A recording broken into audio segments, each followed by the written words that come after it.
You go into the question and you put it, and then it'll give you the correct answer. Is that more helpful to you, or would you rather me set it so that you don't get them until you finish the whole thing?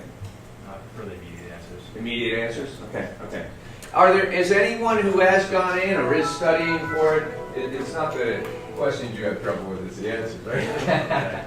Is there any questions about the CPA exam, or any or about auditing principles in there, or whatever? Anybody have a question?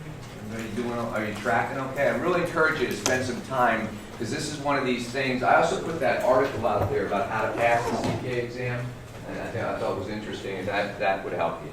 I noticed, like on one of these, where was it, the audit evidence, there's one in here about analytics, when you use analytical procedures, and I just think the question is terrible. I don't see it right here now, but because what it basically says is the only time you use analytical procedures, the correct answer is A, and that is when you're doing your scoping and your risk analysis for your audit. And that if you're doing balance sheet reviews and transaction reviews, you may use analytics, but you don't have to, or you may not. And that's we could use analytics for all. So it's kind of a tricky question that's not in tune with the current times. But nonetheless, it is the way the questions are, and so I encourage you to practice. And when you get to the point that you're getting 85% or 80% on it, then you want to sit for that module and take it, But do the practice exam. Much better than reading manuals or reading the CPA books or whatever. You just practice that you kind of learn the logic of the questions. Okay? I also so just on our syllabus review here.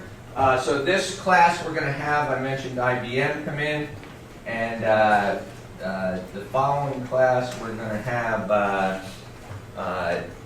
we're going to do something with Dr. Brown with a case study from IDEA that she wanted to do with this class. I guess they weren't able to do it in your first class, so that should be interesting, and it's going to be a case using IDEA software. Okay? We are going to get to the back to our ACL today, because I want to get through that and then give you some other stuff. Also on the projects, some good questions on the projects, and I wanted to just share something real quick here. I have a tool that I'm going to start putting your names in. Michael, I think you're going to get the email first for a cool tool called TalkWalker. Yeah, did you get it yet? You're going to get it, I hope. You can be my test person, tell me if you got it. But this is a tool that, some of you had asked I'd like to have a little discussion about the projects. I want to show you the software before.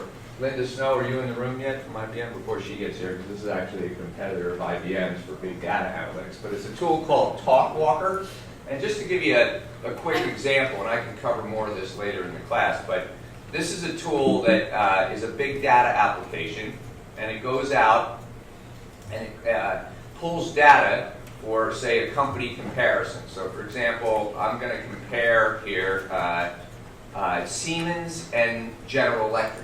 But you can compare Dunkin' Donuts and Starbucks, or you can compare any companies. And I know you're doing a lot of this for your accounting research project. And this is just an example of how you might use, incorporate analytics into your accounting research project. So what I did was I went into this tool, and you're all going to have open access. I got a free demo for everyone in the class. I just have to put I got to go through and put each of your emails in here, which I'll do tonight or tomorrow.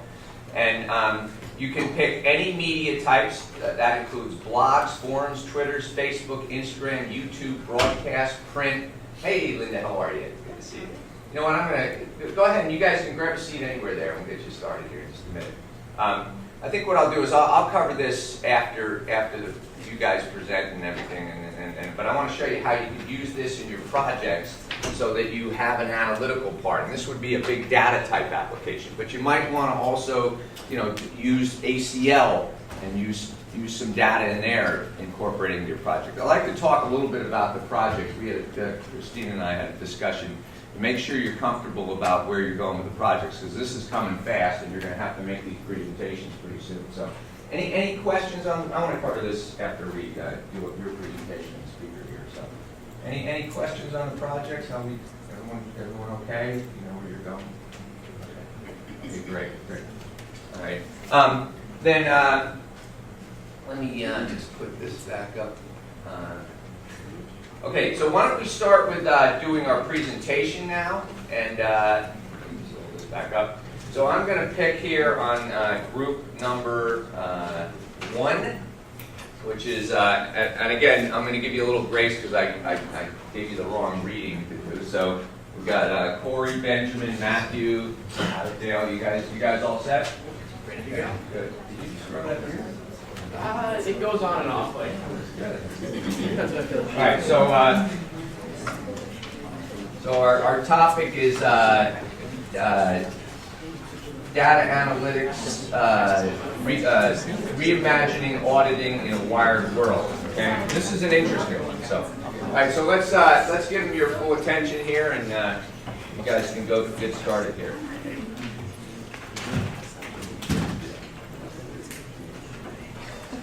Okay, hi everyone, I'm Abby, as most of you know. And today, the essay that we looked at this week, as Professor mentioned, is reimagining auditing in a wired world. I thought it was really interesting because it kind of forces us to look at it from a more futuristic perspective and actually provided those scenarios. And the overview or the intro of it, it basically talks about how even though auditing has improved over the years, which last week's group talked about, we keep on improving on an old idea, such as, for instance, a typewriter, which is an old idea. You could improve upon it over and over and over, but it doesn't compare to just typing on a computer and printing.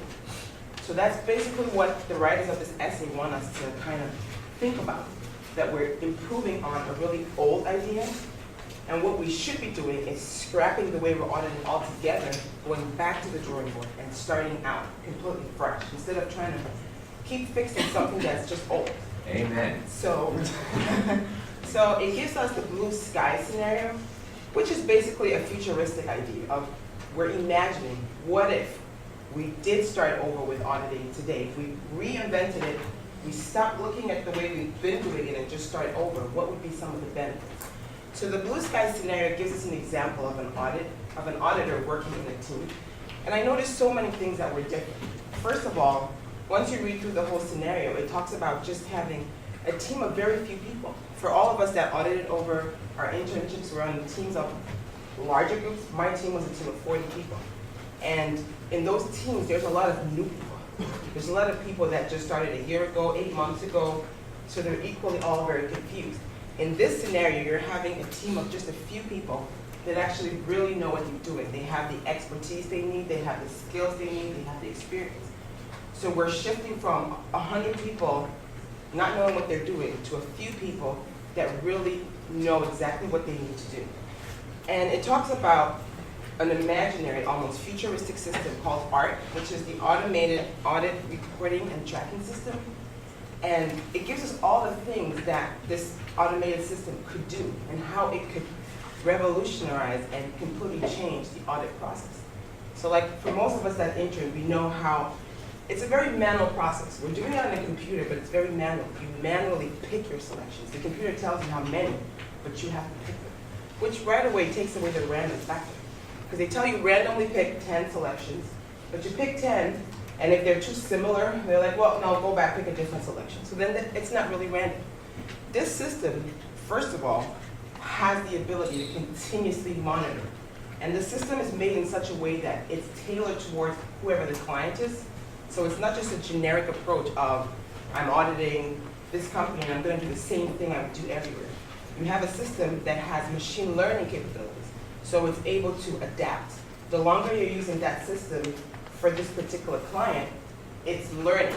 It's remembering certain adjustments that you've made or certain decisions that you've made, and it's updating itself. The system has the ability to continuously, 24/7, monitor that client and monitor their system. So if they're using an ERP system like Oracle or SAP, the ART system is always monitoring it. It's monitoring everything from controls, transactions that are being made, and balances.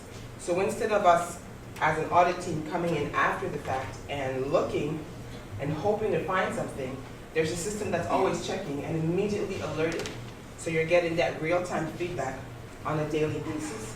The system also continuously audits the financials on a daily basis. So there's not going to be surprises at the end of the quarter, at the end of the year, because any issues, you're being notified of them as they happen. You can fix them as they happen instead of, and which would make it a lot harder for people to get away with fraud because they know they're going to get a call the moment something's suspicious and they're going to have to explain it or handle it right away rather than a year, 2 or 3 years later.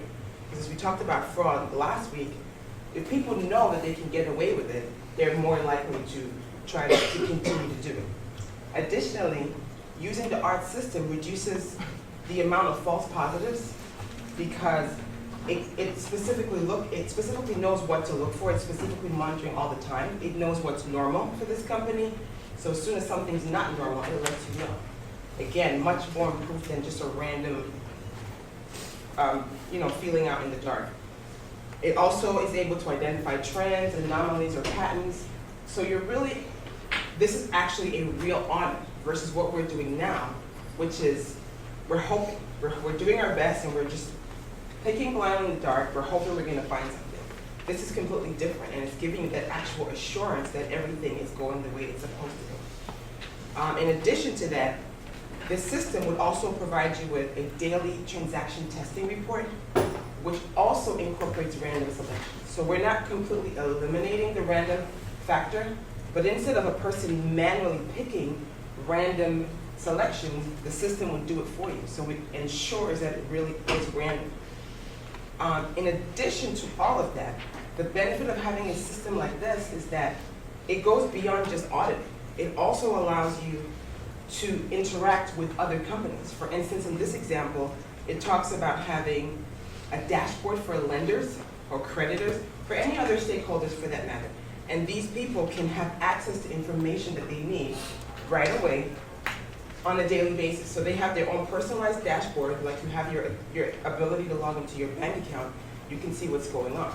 In the same way, the lenders or the creditors that need crucial information from you would be able to access that information, have any metrics that they need relating to your lending arrangements, your credit, anything like that, which would save a lot of time. A lot of companies spend a lot of time responding to banks or lenders or getting information from them.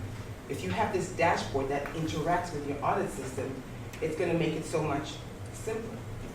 The case also suggests an idea of somehow customizing this to use it for environmental companies that are interested in knowing about corporate social responsibility, which I thought was interesting. And the case does mention that there would be some challenges on exactly how to do that.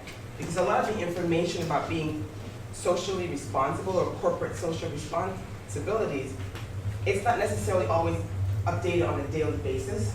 So it's going to be a little bit harder, but it would make it a lot easier and save the company a lot of time and resources to be able to have that information for whoever needs it, to be able to access it right away instead of waiting to the end of the year and compiling that information historically. So that's basically the overview on what the blue sky scenario talked about. All right, the next topic that the authors brought forward was the using technology to transform audits. Keyword there is transform. The current state of auditing, IT is just being used to improve and computerize the efficiency of already in place procedures. The authors want to take the technology and actually apply it to transform the way we conduct audits. So they talked about these technology enablers. The 3 main technology enablers were globally connected world. We're operating in a globally connected world. Everyone has smartphones, like laptops, tablets, so you can work pretty much from anywhere. Then they went into cloud computing and data analysis. So as far as the globally operated world, you can work pretty much anywhere. This allows you to construct teams in the most efficient way possible. You're able to leverage skills of specific people that might not be in the same place. You're also able to outsource different tasks that are kind of, just checks and balances where you're just going through to third-party providers that specialize in tasks like bank reconciliations, stuff along those lines. And then you can have a smaller team on site, that client-facing audit team, focused on tasks on performance, so observing the performance of internal controls, meeting with the CFO, different controllers, that has to be done in person. And then, like I said, we're going to outsource tasks on the back end for analytical procedures, journal entry testing, because those people will have those special skills. They specialize in that. So the chances of you being on a team where you're just as good as someone who does this all the time are probably slim to none. Then we go into cloud computing. You can take a task and you can deconstruct it into separate processes that migrate over the internet where they can be performed most effectively. This will allow an entity would not operate its own IT infrastructure. They would plug into an IT utility that provides and maintains the necessary software and manages and stores that data. So basically the entity would need nothing more than an internet connection and an internet browser, and you'd be able to log in and everything is stored and managed in one place. And I think that allows that also allows a seamless work environment for the entity as well. And then there's been massive advancements in data science. Data analysis is being leveraged more than ever for business intelligence through better incorporation of theories, techniques, software applications. They're taking these from many different fields, engineering, science, chemistry, and using them and applying them to the assurance practice. There's statistical learning, including pattern recognition, data visualization, gamification, big data analytics, and text and process mining. And when the auditor is able to apply this, we have more effective audits. We provide new forms of audit evidence that have not previously been available to the auditors, and you're able to learn new skills via the internet and that cloud computing and data science. Now, I want to talk a little bit more about the audit opportunities, and I want to start off with more effective audit data analytics. And the way the authors kind of break this up is that they kind of talk about what audit data analytics are. And they describe it as the science and art of discovering and analyzing patterns and identifying anomalies. And this is really important when looking at things like fraudulent activities, because there's always a certain pattern that's associated with that. There's numbers that aren't really associated with the number of conventional sales. There's not the series of randomness that Abby was talking about earlier. There's always some sort of bias that is a custom when people start putting numbers in manually, and this type of audit analytics can better identify that. So there's two different types. There's exploratory ADA, and then there's confirmatory. So exploratory is asking questions like, where did the risk appear? Are there potential fraud indicators? On what assertions should we focus? And what they really do is help us understand the entity and its environment, identifying and assessing the risks of material misstatement and designing further audit procedures. So not only are we looking at what poses risks today, not only inside the company, but inside the industry as a whole, but also designing technologies and tools to help us better prevent these in the future. And then confirmatory ADA, we're looking at things like, is the subject matter consistent with my model? Are there deviations that are individually significant or that form a pattern? Again, looking at patterns of fraud or patterns that usually lead to some sort of fraud. And confirmatory ADA is used to provide the auditor with a substantive or controls assurance about whether management's assertions are materially correct and ultimately whether the financial statements are free from material misstatement. So we're looking at a complete understanding of our financial statements and looking at them in terms of how much error we're willing to accept. And we can use a series of visual data analytics where we can help auditors look at data patterns, not only in terms of looking at raw information, but setting up different types of charts and graphs in order for auditors to see better trends and maybe see something they wouldn't have otherwise. And then the authors also go on to talk about more assurance. So the auditor's objective is to attain a reasonably high level of assurance about whether the financial statements are free from material misstatement.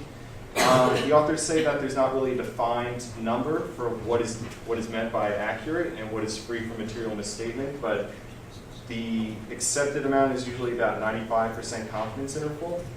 And what they go on to say, which I think was really interesting, was that economics has been the driver to make auditors focus on improving efficiency. But that's where the problem is, that auditors only have a certain level of expectation of what they want to have done, and they're only focused on reducing the cost of having that same level of confidence, not improving it and improving costs on top of that. And then we all go on to auditing with big data, and we've already talked about big data a lot, about a lot of its potential, so I'll just kind of go over it quickly. Big data has been used by the securities regulation, by the SEC, to identify a multitude of behaviors, including insider trader and accounting fraud. Just some of the applications that it could potentially be used. It's just so expansive and so encompassing that auditors are really kind of scared of it right now, and they don't really know. They're so scared of so much information coming in and so many false positives coming in that I think a lot of people are a little bit cautious about implementing it into their personal auditing techniques, but definitely something we should be seeing more in the future. And we'll be talking about that today in class here. And then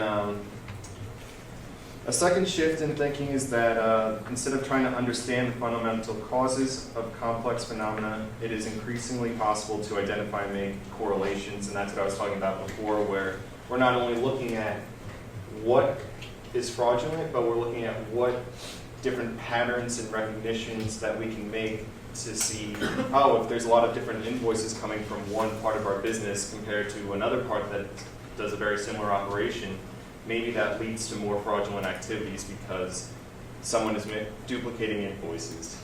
And then going on towards the end, looking at continuous auditing and continuous assurance, the most important thing when we're looking at this is that it's in close to real time as possible. And that's really the key here, where as I was talking about before, we can identify and look at what fraudulent activities are happening at this moment and help identify them before they become even bigger issues. And instead of just rushing at the end of quarters or at the end of the year, trying to fix problems that it's already kind of too late to solve. And there are at least two ways that continuous monitoring and auditing techniques can be directly useful to external auditors. The first is they can alert them to problems as early as possible, giving them more time, like I said, and then can help spread the work effort throughout the year. So instead of having such a grueling busy season of auditing between the months of January till April, we can help spread the workload to be more evenly spread throughout the year. And finally, we have more effective fraud detection. ADA techniques, together with the ability to analyze and correlate vast amounts of data, have revolutionized fraud detection. Patterns and connections that may never have been discovered in the past can now be more easily identified and visualized. So with the use of these different techniques, again, we can use different visualization softwares like Tableau, like IDEA, like Weka, and help auditors better see data as a whole instead of just looking at a bunch of spreadsheets and trying to figure out, oh, why is this number so high compared to this year, and so on and so forth. So then the last portion of the essay that we read provided an example of re-engineering the audit process.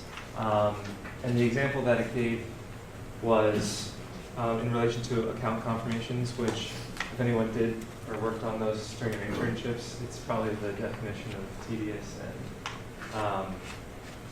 I don't know, I can't speak for all the firms, however, the one I was at did use this.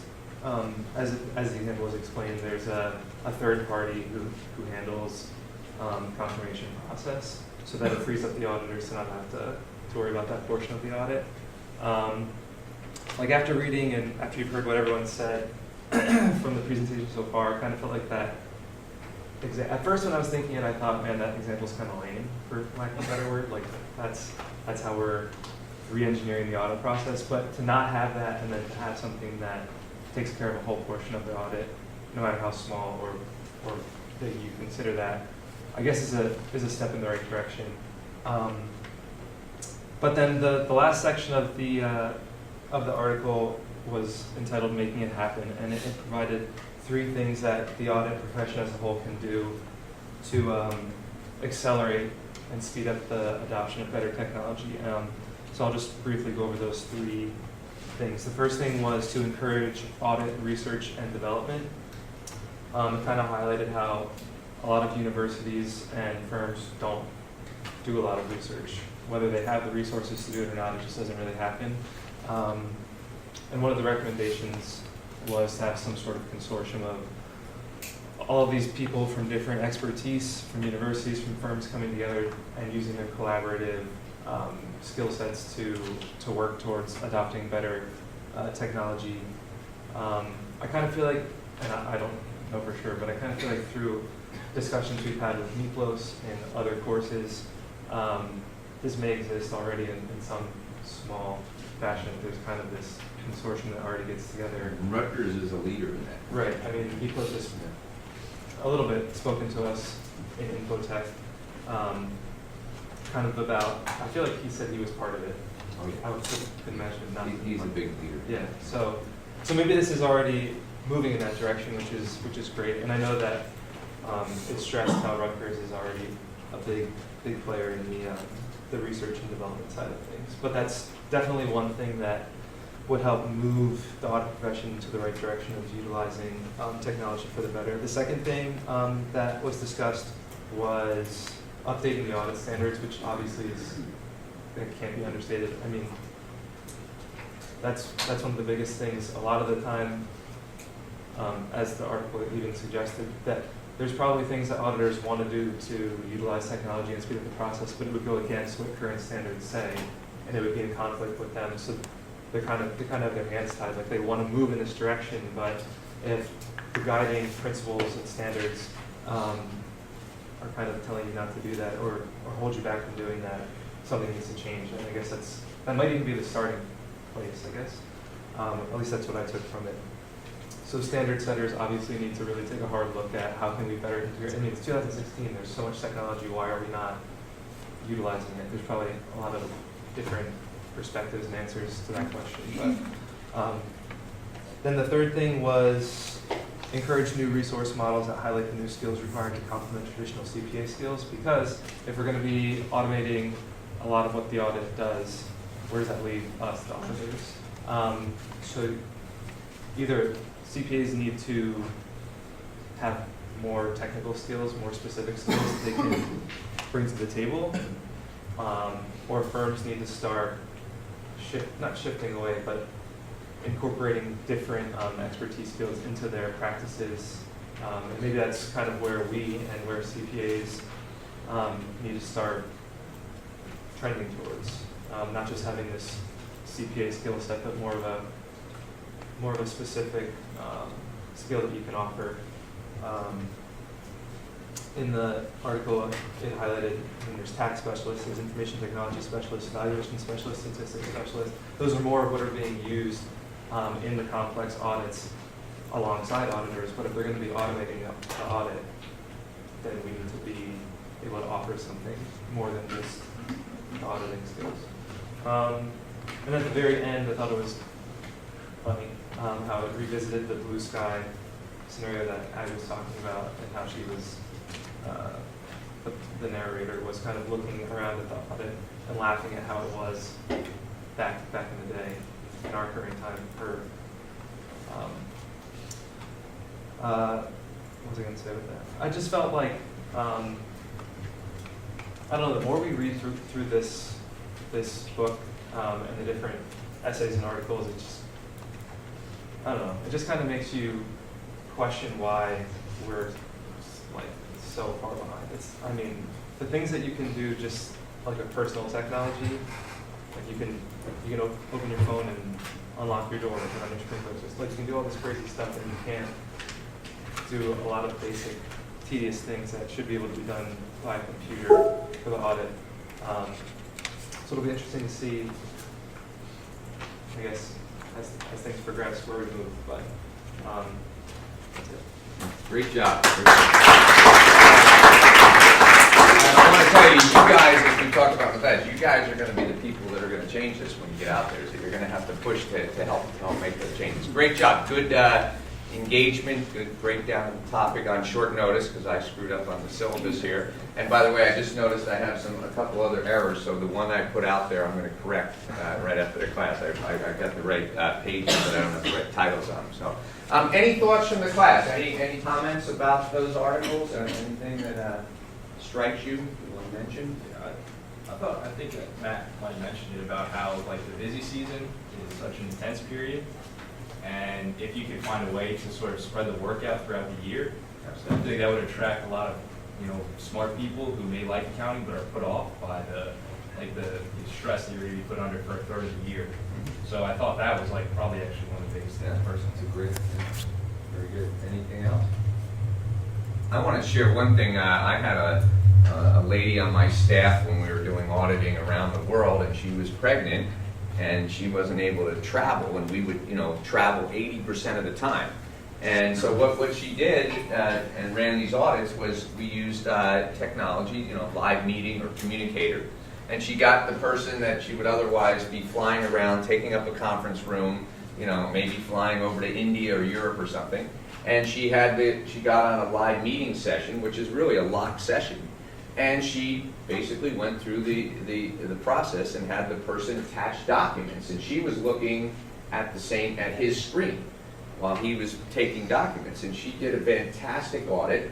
The clients were grateful for it because they didn't have to get a conference room, and usually, by the way, when you're an auditor, you get a really lousy conference room. They don't give you the CEO's office to hang out in. And she did a fantastic audit.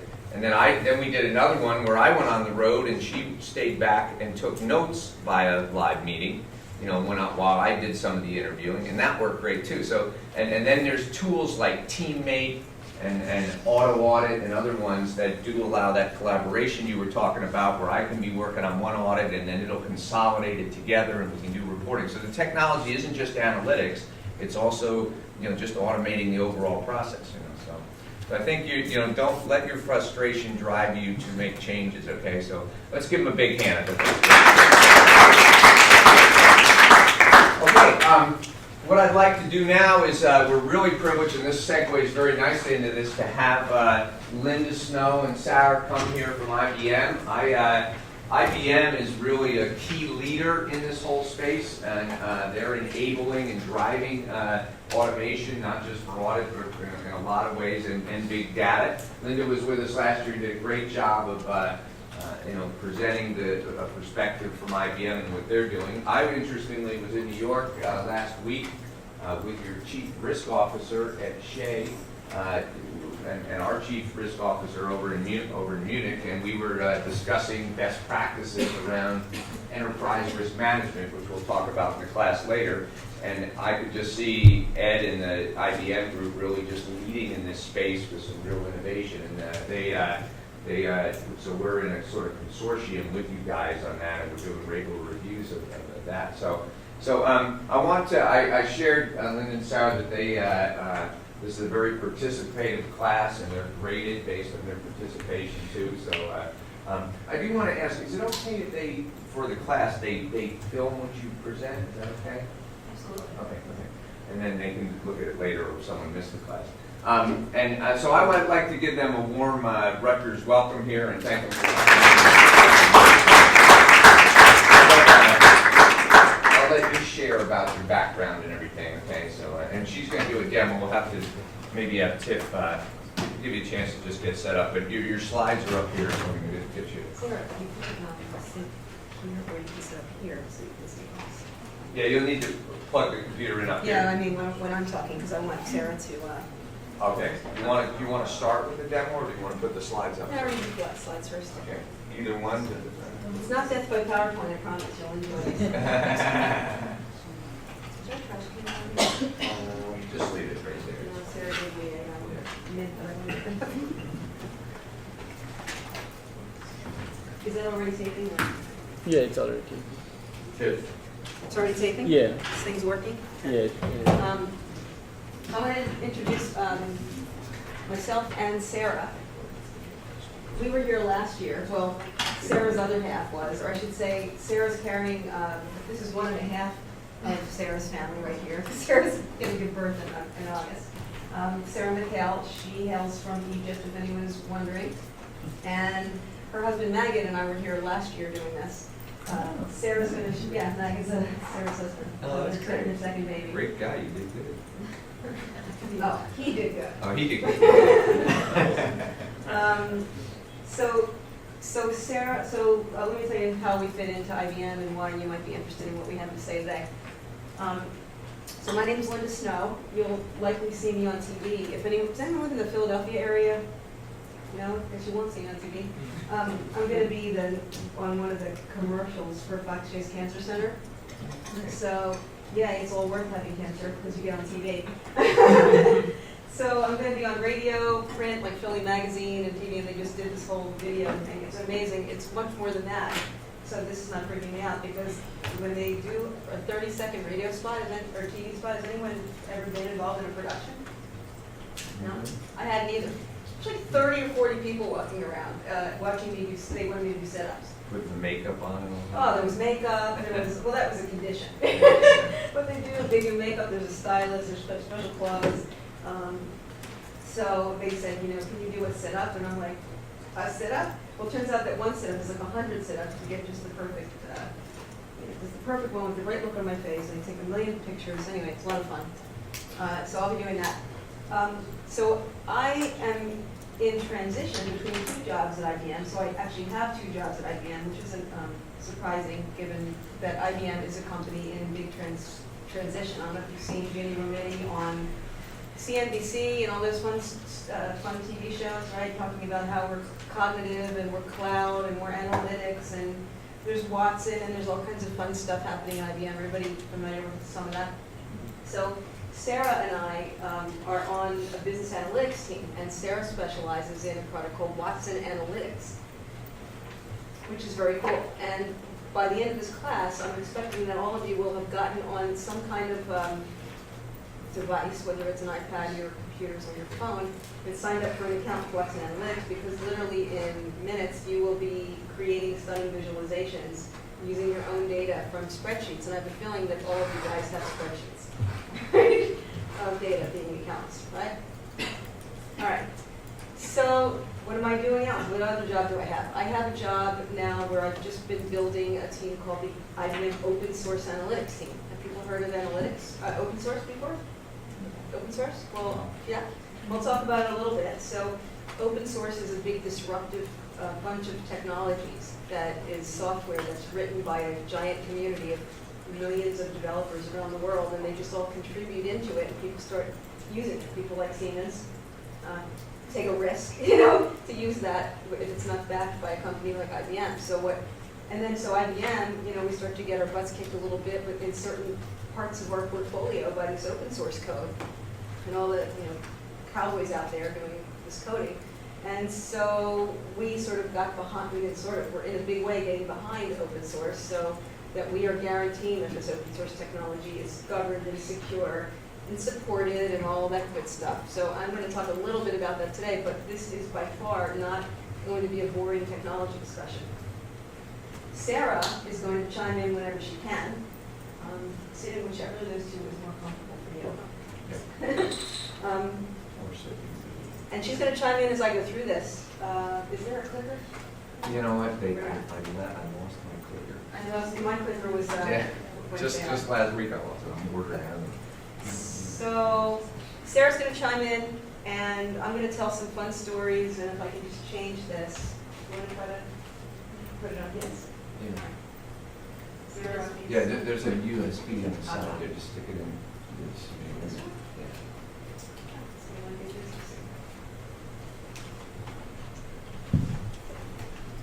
It works. Switching. Do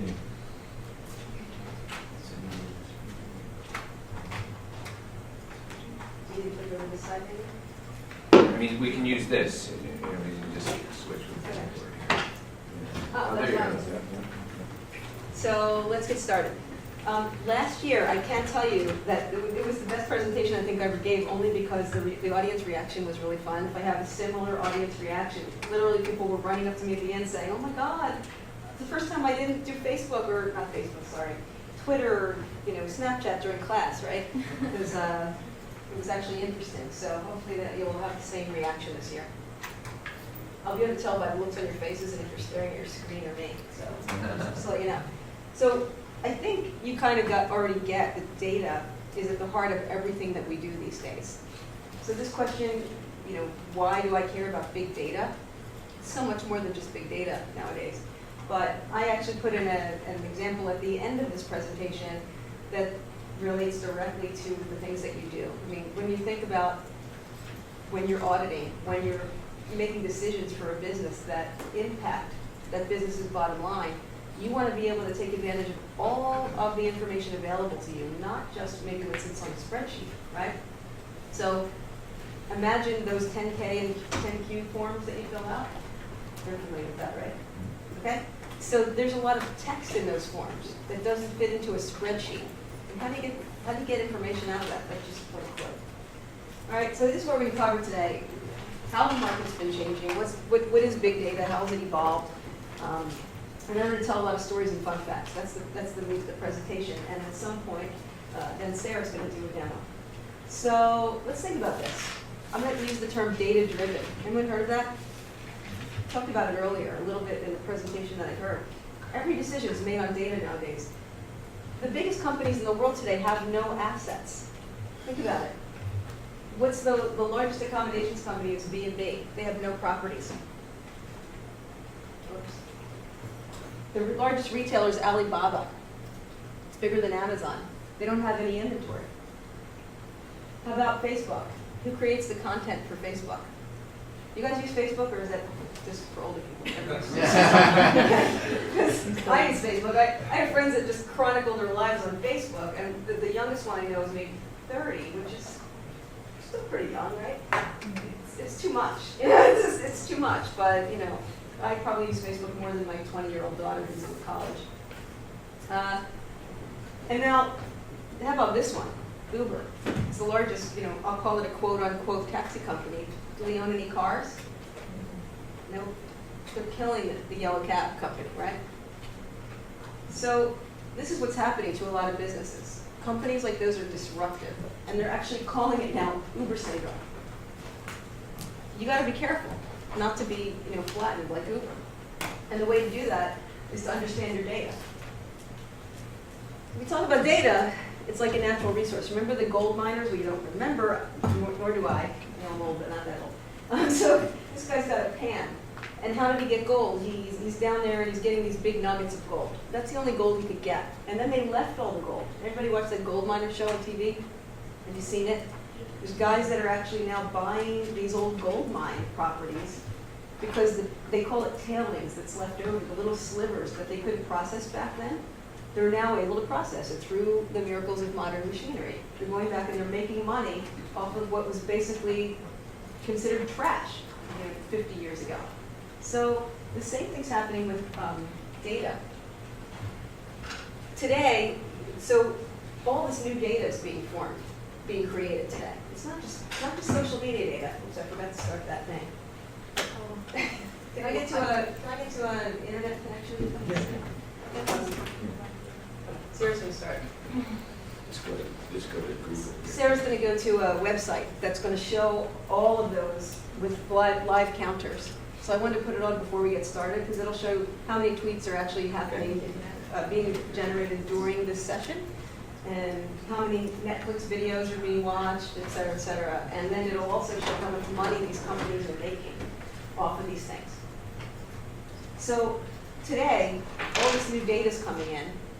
We've been storing a lot of data over the years. So when we go on websites, there's clickstream data that's stored. There's weblog data that's stored. There's all kinds of data other than transactional data that companies use that's been stored for many, many years. And they're just sticking it on some kind of a file system someplace. But we didn't have the tools to get value out of that data, right? Today we have the tools to get the value. Same thing as the gold. Those blogs, those pictures. Who uses Snapchat? Well, whenever I'm with my daughter, this is all she does. Makes those duck lips or whatever, right? And I can't even do it. It's not even kidding. If you can seriously, but you're not 20 and you do that. But it's all about interacting during Snapchat. When people go shopping, how many women are in here? I love that there's so many women, by the way. I'm used to technology meetings where I'm the only woman, or Sarah and I might be the only women. When ladies, tip. Anybody go to meetups? Any kind of meetups? There's tech meetups in New York. I go to them to recruit people to come work for me. And there might be 2 women in the whole audience. Might be. So tip for the women, you want to meet a guy who's pretty smart, tech meetup. Right? It's a good place to go. Or guys, you know, if that's your preference. So, works too.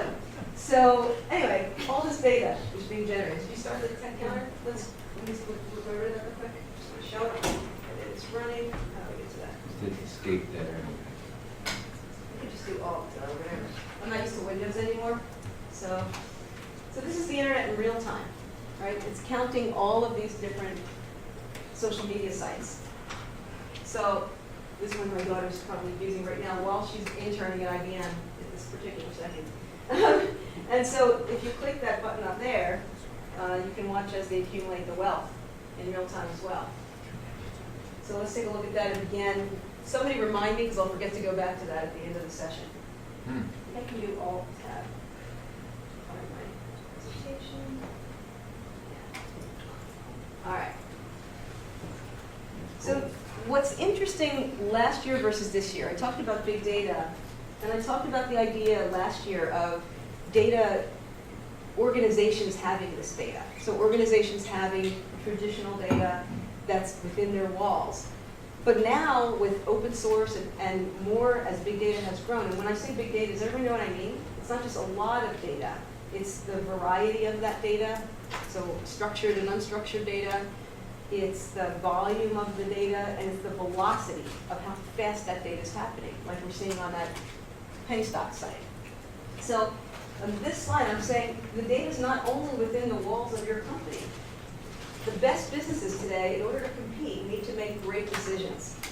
In order to make those great decisions, they have to have insight. And the way that they get that insight is by running analytics. And the way they run the things that they run the analytics is not just the data inside their company, but taking advantage of all the data available to them. So the weather company, how many people know that IBM owns the weather company? We own the weather, right? We don't own the TV channel. But there's a platform that weather company built, and they're downloading from they've basically mapped out the 62 miles between here and space around the world. 62 miles. There's a cool little video. If you just Google weather 62 miles, you'll find a really 2-minute fun video about it. And they take sensor data. They take data from airplanes and buoys. I'm going to talk about the buoys in the ocean for a second. Sensors just all over the world. Smartphone data that you are generating right now, data from our computers. You can't imagine what they are accessing, and they're uploading it into those every 15-second updates that end up helping us make decisions every day if we check the weather app on our phone. Pretty interesting, right? So data is about taking weather data. Any company, every decision that a company makes should take weather into consideration. Imagine if you're a retailer. Big snowstorms coming. You want to have the right inventory in the right place at the right time. You want to have the right amount of people working. That's a simple example. If you're a trucking company, the way the routes go, right? Which routes you take, how many people you have on the road. You pull your people off the road. So lots and lots of decisions can be made with weather. Combining that with social media data, then you take a look at this. These are buoys. They're just all over the world. Now, those buoys are generating data about wind speed and currents. So imagine if you're a fishing company, and you know that the best place to go is where the currents switch, and it's a certain time of day where the tides are a certain way, right? And then you've got data, you know where to send your ships to do fishing. You want to send them to the closest place so it's cheapest to get there, right? You don't want to spend gas money if you don't have to. You have to have the right amount of crew. So we're figuring out where to fish, and then we're taking that historical fishing information, which conditions were best, where do we get the best yield, and combining that historical data with the current data that we're getting from these sensors, plus all this other data, And boom, now we're making much better decisions and competing much better. You can apply that to any industry. So what I'm describing here is connecting the dots, right? It's correlating all that data together, and that's the science behind making data-driven decisions. So have you guys heard of data science? Data scientists? That is like the hottest place to be. When people say to me, my kid's getting ready to go to college, my kid's starting to think about what to major in college, I say data science, statistics, if you do computer science, learn R, learn Python, learn Scala, because Spark is happening. And I'm talking about Spark a little bit. Anyone heard of Spark? You are like the technologist over there. This one raises their hand every second.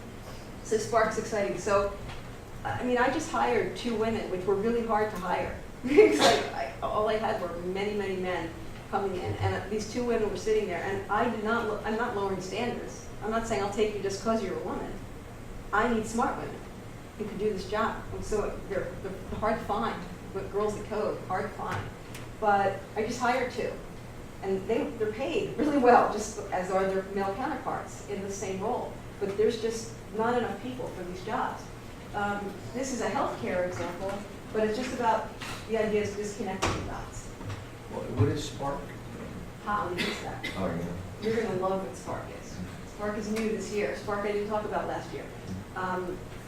But it's a short version of it. It's an in-memory processing platform that connects data from all different types of data using a unified interface and allows you to process it. But it doesn't store data. It's very fast. It's used for machine learning. It's basically overtaking Hadoop as the exciting new platform. So I will get into that.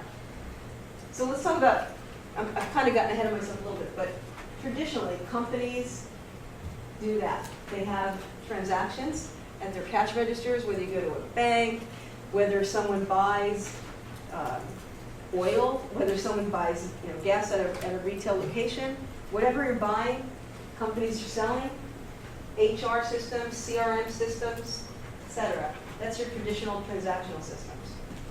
And this thing turned red. I don't know what's going on. There it goes. And in order to analyze data, in order to make decisions, what we've traditionally done is build a data warehouse. And that's showing an adhesive appliance from IBM. But all the different companies have data warehouses. And a few years ago, that was the hottest thing, is moving that data. That's row and column-based data. Imagine spreadsheets, put it in a relational database. We moved it in to traditional data warehouses, and we ran queries and reports on it. That's still happening a lot. But then, all this new data came along. The kind of data I've been talking about. It's unstructured. Anybody heard of JSON? JSON data? If you tweet, you're creating JSON data. If you use a mobile application on your iPad or your phone, it's creating JSON data. It's a semi-structured format. Think about when you go to Twitter, there's some structured data like your handle, time and date of when you do your tweet. But then what's really meaty about that, what the interesting piece is what you write. That's what companies need to analyze, right? Can't be done on that left-hand side. So because of that, the advent of all this unstructured data can't be analyzed by the warehouse. So now this thing came along called the elephant in the room, Hadoop. People heard of Hadoop? I know you have. Anyone else heard of Hadoop? Yeah? So Hadoop is this general purpose batch processing. I'll call it almost a data dumping grounds, but it's a lot of open source technologies, and they're called projects. And there's places to put relational data, and there's places to put unstructured data. The bottom line is you can run what's Java programs called MapReduce to get analytics out of Hadoop. Hadoop was named after the toy elephant of the creator, the inventor of Hadoop. His son's the toy elephant. And he worked for Yahoo at the time. So we've been trying to get value out of Hadoop for years. And last year, I kind of focused a lot on Hadoop. So what's wrong with it? Well, it's complex to write these big Java MapReduce code. So the other thing is that nowadays developers are swiping their credit cards and they're going out to the internet, they're going out to the cloud, and they're buying applications to use. They're buying, I shouldn't say applications, tools, services to use in the cloud. Those are just a few of them. IBM has a cloud called Bluemix. Everybody heard of Bluemix? Yes. Good. So Bluemix is made up of a bunch of managed services, that meaning IBM takes control of them. They might be open source code technologies that now IBM is managing for you. Great, so you're willing to spend a few dollars a month to use that service. And when you're done using it, guess what? You stop paying for it. That's the beauty of the cloud. So all of these different services came about to help create these mobile applications and kind of fix the problem of Hadoop. And so a lot of those, like I said, are in the cloud. But here's the thing. We have data scientists now trying to make decisions and trying to do things quickly. And Hadoop is not interactive. So I can't go do a quick query and get an answer very quickly from Hadoop. Again, writing a big batch system. So this is only my last technical piece of this, I promise. I'm going to get into a lot more fun after this, because this is the important part. So Spark comes along. IBM created a year ago a Spark Technology Center. It's a big, cool building in San Francisco with 300 developers in it. And they're dedicated, the goal is to train 1 million data scientists and developers on Spark. Spark is big. There's a company called Databricks. If you Google Databricks, they do a lot of contribution to Spark. IBM's contributing to the Spark code. But the point of it is, if you have a data scientist or a developer, and he needs to go out and get some information to make sense of it, then he can take data, in this case it's coming from Hadoop and Cassandra, and he's going to write data back maybe to this is called DashDB. This is an IBM cloud-based data warehouse that's back in structured format. Now the cool thing about that is he can do all that in the cloud, and then Sarah can come along, which she will, with Watson Analytics. He can use Watson Analytics and get value out of it and create visualizations. I mentioned it earlier. So listen, if you take a spreadsheet and you load it into Watson Analytics in the cloud, again, within minutes, you're going to get value. But what's important about it is the way that you interact with that tool. Because you don't have to be that guy that knows how to write machine learning algorithms. You can just interact with Watson using natural language, so English. And it also operates in different languages, doesn't it? Yeah, by the end of the year, didn't have so Spanish, French, Portuguese, and Dutch. That's odd that Chinese is not one of the first languages. Okay. Spanish, Portuguese, French, and Dutch are the first 4 non-English languages. You'll be able to just literally type in a question across all the data sets. Sarah's going to show you how this works. It's very cool. So it's basically for people that are citizen data analysts, I'll call them, not citizen data scientists, business analysts that can use this tool. So, all right, this is going to help you guys immensely when you get out, and you're going to be in the position to help. Most of our sales now go into the business. They're not going to IT. On a big shift in the way that we sell because of the fact that all those developers are just swiping. It's creating data silos, and the business is trying to make sense of it all, and so a lot of companies are trying to figure out how to analyze. All right, done with the boring part. Sorry if that's boring. Let's get to the more exciting stories. Ready for stories? Yeah. Yay, story time. Okay. So data science increases ROI. That's important to people that care about money, right? Anybody not care about money in this room? Who does? Care about money and making money. So I'm giving you tips on making money, right? Think about data science. Think about getting involved with people. When you hear data science in the companies that you're going to go work for, think about getting involved with those people, learning from them, becoming part of that community. Important. So what I'm talking about here, I've talked about mobile a little bit, I've talked about cloud a little bit, talked about social, I'm going to talk about Internet of Things, and all these stories. You know what Internet of Things is? It's all the sensors, the smart watches. This one isn't dumb watch, but wearables, all kinds of cool technologies. Smart cars. So everybody watch Netflix? Anybody watching Orange is the New Black? Finish that? Did you finish it yet? Oh my God. I finished it. While doing your MBA. I'm not finished it yet, so don't tell me because, you know, the tattoo that or the branding. Yeah, I watched that. I had to turn on the next one because that freaked me out so much I had to make sure everybody was going to be okay. Anyway, so anybody watch Game of Thrones? Yes. So let me tell you about Game of Thrones for a second. Let me get off conversation. So my name is Snow. So the last year, some of the guys on my team would call into my team calls, and they would go, "You know nothing, then Snow." I'd be like, "I know. Thanks for pointing that out." And then they changed it a couple of weeks ago. They would call me Lord Commander, which is great. And now they might be calling me King, or Queen. So, oh, that's cool. So my interns, I have 3 interns this summer, and they came in, and I was all overwhelmed with what am I going to do with 3 interns. I want them to do stuff around these technologies that I'm talking about. So I wanted to give them something for the resumes that they could write: Spark, open source, cloud, hybrid cloud, whatever. And so I started coming up with some examples of ideas in my head about what sort of application they could create. I wanted them to create a demo. So they are now creating a demo that predicts who will sit the Iron Throne. We figured that in the end, it's got a pretty gooey front end, and then it runs through some of the technologies that you saw on that big screen with all the technologies all over it. It's using Spark, it's using Watson. They actually started off on Kaggle. People know what Kaggle is? It's a place to get data, open data, meaning free data. There's all kinds of places to get cool data on the internet that's free and legal. There's government data, lots of cool stuff. So they found Game of Thrones data on Kaggle. They ran it into Watson Analytics so that Watson Analytics could tell it something. Imagine if you've got a spreadsheet that's got 200 columns in it. You could maybe think about some things that might correlate to each other, that might be related in some way to each other. But imagine trying to process all that in your head. You're going to miss things, right? But Watson Analytics pointed out some cool relationships between the data that they didn't know off the top of their heads. And then they used that as the basis for how they were going to move forward with this demo. So just yesterday, I got the first prediction, because a lot of this is about predictive analytics.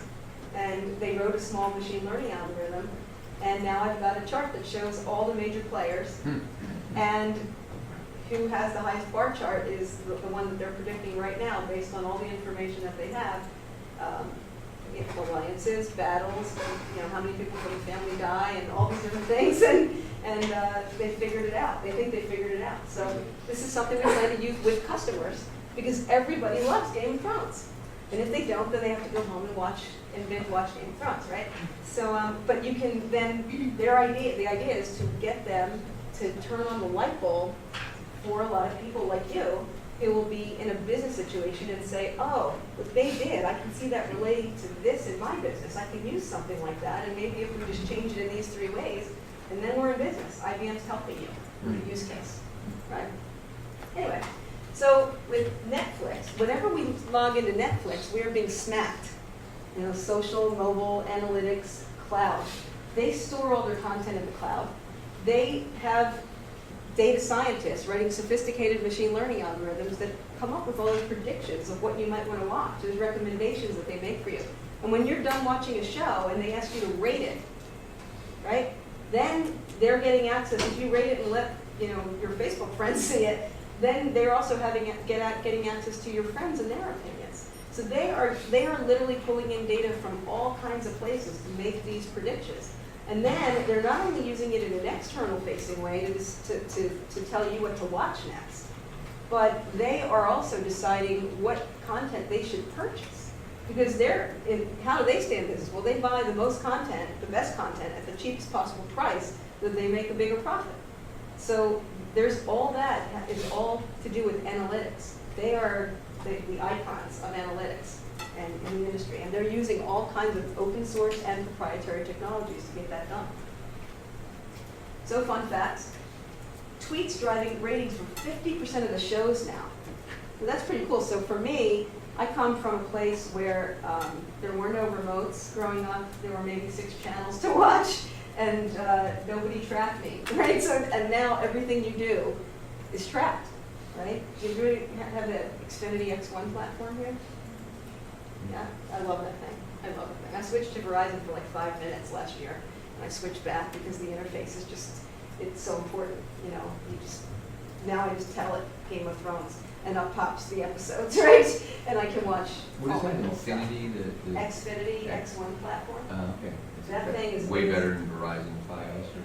It's almost like stepping back to the 80s with Verizon, trying to find a show, trying to search, and this is now literally, it's on a mic. Is it as fast too? It's really fast. Yeah. No, the only thing that Verizon has is they have a faster upload speed. I don't care about that. I care about download speeds. So they, and the pictures, they're good. You know, if you maybe look at two screens next to one another, I found maybe Verizon's slightly better, but it's not perceptible to me. So the platform, good. Same thing, box office, and Sarah's her demo's gonna be about movies, because something fun.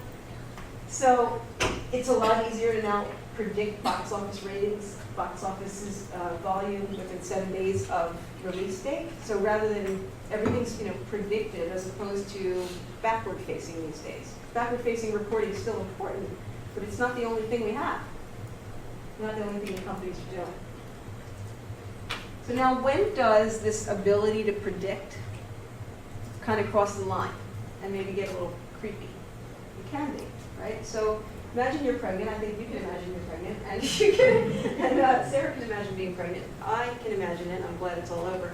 But so there's a story, true story, where this teenage girl started getting targeted mailings from targeted mailings. Target was mailing her ads for baby items.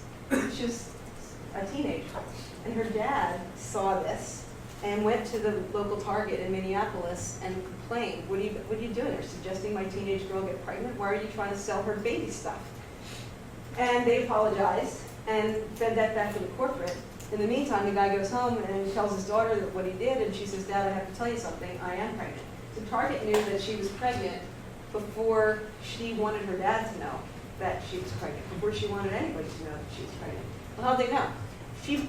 They know what kinds of items that women who are pregnant usually start to buy. And one of those items is unscented lotion. They switch from scented to unscented for some reason. I don't know why. Allergies. Okay. So she bought unscented lotion. That's the only thing she bought. And now, the other thing is, these companies really want to make the grab on women who are pregnant because they want you to sign up for their registry.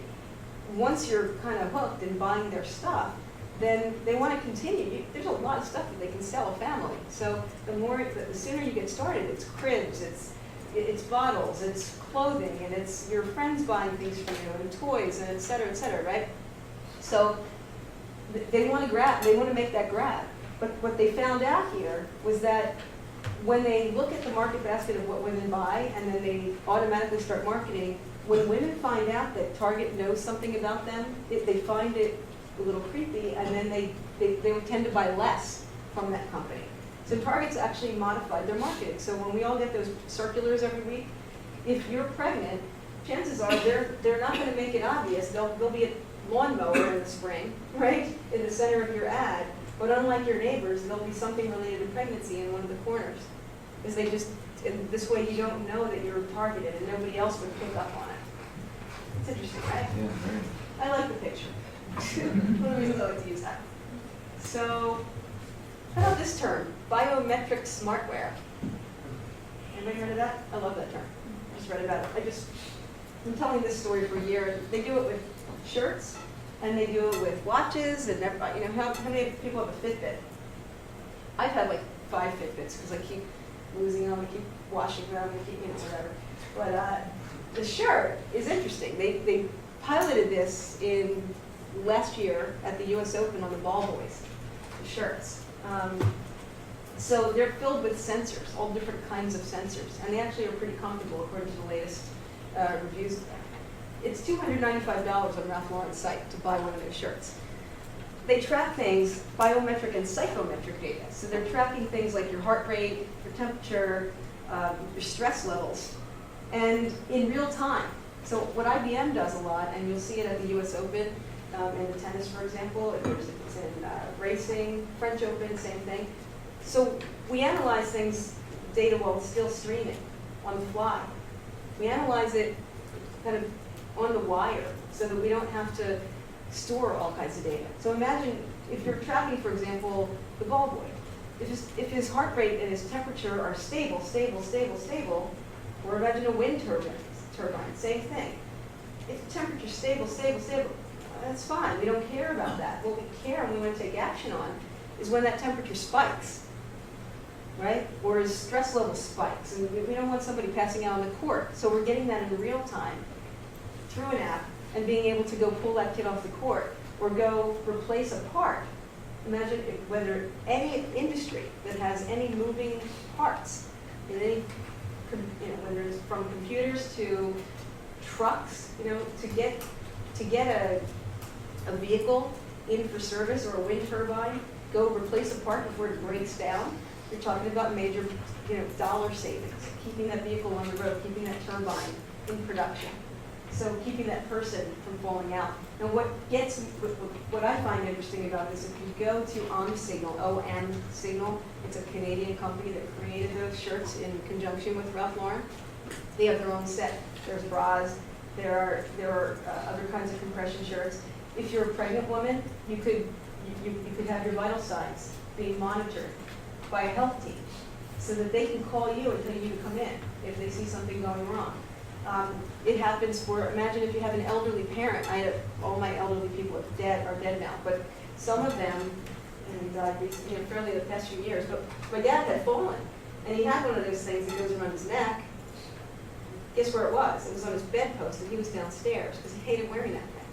He was embarrassed to wear it. He felt like if he accidentally pushed the button, they were going to come and make him go to the hospital, which is actually true. It happened once. So if my dad had the shirts, I know that my dad was a World War II vet. Very proud of that. Those men at that age, they were the greatest generation. And they all wore T-shirts, undershirts, under everything. So if I had just literally had a stack of these shirts and gone to my dad and said, Dad, here, new undershirts, taking the old ones away, they don't have to have a polo on. Imagine if he were tracking, it could track his movement. The fact that he didn't move, and I could have it alert me if he didn't move in a couple hours. Could have found him before 2 days later, like my brother found him on the floor. And we did save him at that point. But bottom line is, imagine that. Imagine when someone gets out of the hospital and these things can track your gait, a change in your gait, so they know if you're going to fall, or if you're on the best, patient outcome curve, right? Healthy outcome curve. So there's a lot of uses for these kinds of biometric smartware. It's not just about, fitness and looking like that guy, although that's not a bad idea. And then, just an example of Breitling. So, we have Apple watches and we've got Fitbit watches, and now even the high-end watchmakers are into these things. That watch is like $8,000. Tag, somebody just told me, they showed me a Tag Heuer watch that they got, same feel, many thousands less than that one. They replace that thing every 2 years, because my concern would be if I spend $8,000 on that, and then the technology changes in a few months, you're kind of screwed, right? You spend a couple hundred on an Apple Watch, it's okay. Anyway, so we're moving forward with that. More fun facts. Expecting 10 billion connected devices by 2020. Yes. I was just wondering, do you have any idea like how much the shirt you were talking about would cost? $295. It's on their site today. I checked last night. Yeah, it's a lot. And I don't really know how you wash it. There's probably special. There was information on there about the washing instructions and what you should and shouldn't do with it. But there's a lot of disclaimers too. But anyway, pretty neat. Yes. Oh, sorry. They also have another, like a full suit, and it actually monitors for workouts what muscles you're engaging in a workout. What company makes that one? I'm not exactly sure, but I know the shirts are like $400 for the whole thing. So shirts and pants? Yeah. Cool. In 2013, mobile devices began to outnumber humans. In Georgia, dogs outnumbered humans. Anyone know that in rural Georgia? I just adopted a dog. Fun fact about me. I have a few fun facts. In Georgia, we just adopted this dog. There's a company, you guys should Google this, Animal Aid USA. So they're based in Jersey, and I don't know how many years it's been, not 10 years, but maybe close to that. They've gone down to Georgia every single month, every 28 days, and brought back over 200 dogs. Every month to rural Georgia, because people down there, they don't spay and neuter, and they don't have any respect for the animals. And it's very sad. So you can actually go to their Facebook page and you'll see pictures of all the dogs getting rescued, and they go to these high-kill shelters where they still do gas chambers, and it's legal. And it's literally legal to take your puppies, put them in a box, and then get your shotgun and shoot at the box. I mean, people do that. So very cool thing to get involved in if you're looking for something. We went to the Arrival. They come to a farm in Marlton, New Jersey once a month, and we help unload all the dogs. So anyway, fun facts, there's some really cute dogs available. Don't ever buy a dog. You should just go learn about the dog. And I'm not a crazy fanatic about it. I'm just saying I got involved with it a little bit, and it's just amazing how it opens up your eyes. And, you know. Anyway, I'm guilty of this. How many people do this? You wake up in the morning. What's the first thing you reach for? Phone. Like, really? That's what we do. We reach for a phone, and we do. And I sometimes I use it as an excuse not to get out of bed. I gotta work out. I better check Facebook one more time. Someone may have added something. It's like embarrassing. And then I check my work email, and then I check my Yahoo email, and I check my Gmail email, and I make this little round until I finally make myself get up to work out. So, and then during the day, if you find your phone, all of a sudden you don't know what to do with your phone for just a second. There's this just moment of panic. Did I wash my phone? Did I just put it loaded? Where's my phone? Right? It's a nightmare. This one's really cool for me. This is actually a Watson application, so full-blown Watson. Watson Health is democratizing the smarts of major specialists. So even, and I say this is not, this is completely true. That's an actual doctor at MD Anderson in Texas, but we're connected with all these genomics labs. We are connected with all the major cancer hospitals now, and all of the corpus of information. Imagine every possible, in your field, imagine every possible legal document about audit being loaded into Watson's memory. He scans through it and understands everything, finds all of the correlations. And when you need to find something, it's like Google, only 1,000 times better. So it's going to put things together and be able to talk to you in natural language, and that's what this does. It's helping to determine not only the kind of cancer that a person has, but the best treatment options based on all of the available information.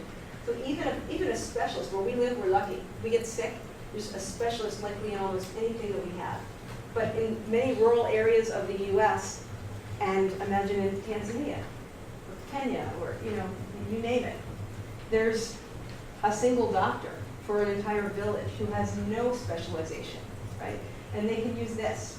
So that's IBM's moonshot to try to help with all that, from glioblastoma to leukemia. So anyway, Internet of Things example. Smart cars. We've heard of smart cars, right? Anybody know who has the first working in production smart car? Who do you think would have that? Guesses? Google. Who else? Google? IBM. Oh, you're ruining it. IBM, maybe? Anybody else? So like GM or like one of the established car companies. Okay, you think that, right? So anyway, here's an example. Like every car is going to have, all these sensors in it. We already do. We already have tons of sensors. You probably find out on the internet how many sensors your car has in it.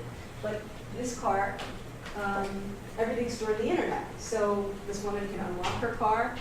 She can find her car. She can, if the car's driving and there's rain detected, imagine now, there's no windshield wipers in the future is what they're telling us. The windshields are going to vibrate.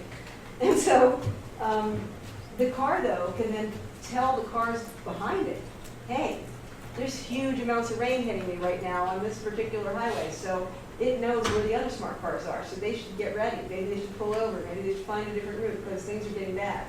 So when things go wrong, maybe there's a rubbing sound. it gets put into the internet, and then they figure out that it's part prediction, a part value prediction, like I talked about before, and it automatically generates an appointment for her with her favorite garage.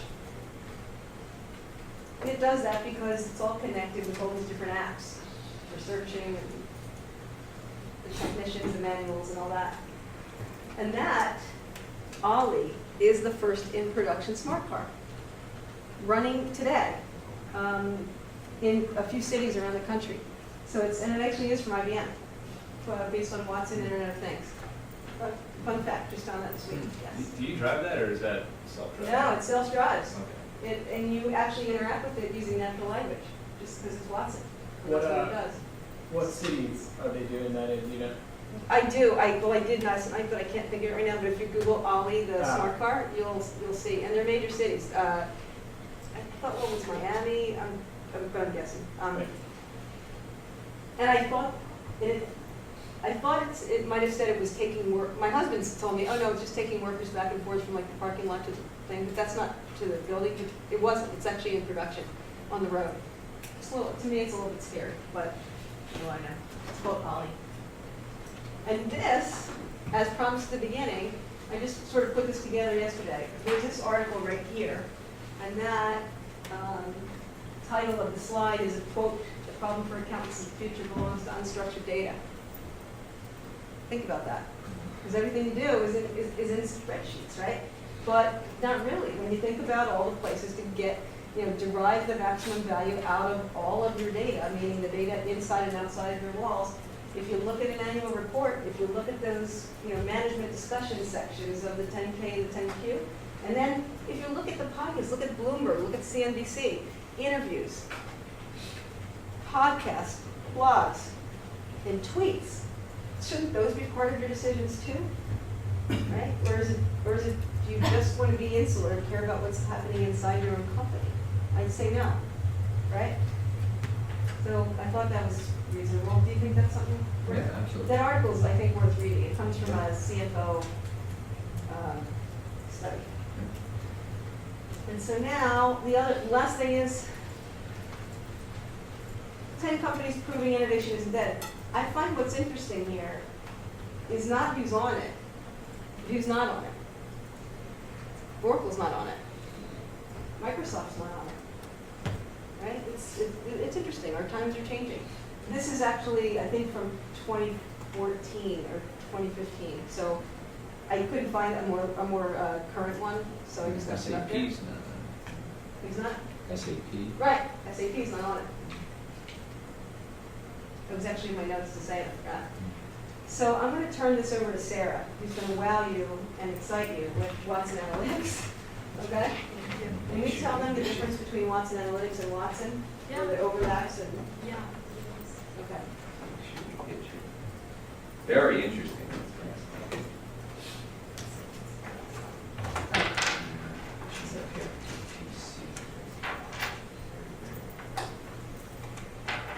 So Spark will replace every.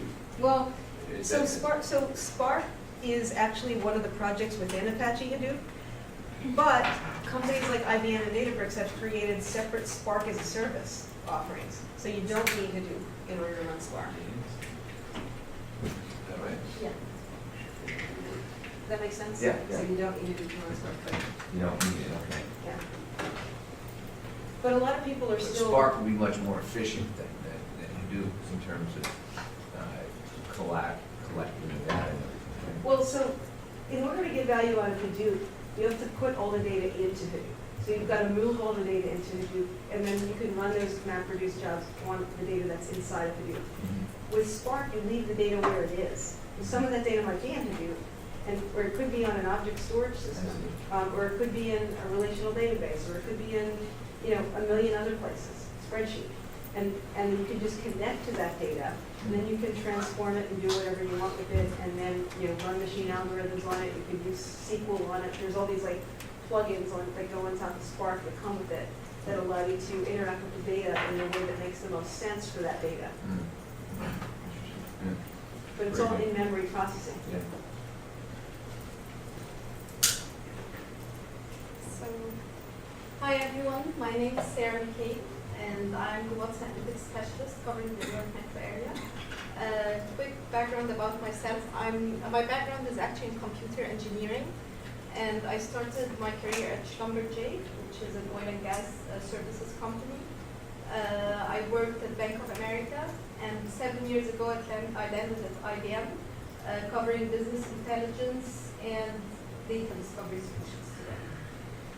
So today I would like to give you a quick overview of IBM Watson Analytics and then walk you through a quick demo. I just have a few slides to give you an overview of the capabilities, then we'll go to the demo. If I could just jump in, I want to mention too that this might be a tool you want to use for your projects. Okay, and I'm actually working with IBM to get access to the whole class to it too. But if you could show us another way to do it, then that's great too. So it might be because they're doing a project showing analytics and with an accounting research class, and a lot of it's comparing two companies. So that you might want to use this in your project, and I'll show you other options too. What's the limit on this data size, Sarah, for the free So version? for the free edition, it's 50 columns and 1 million rows per date.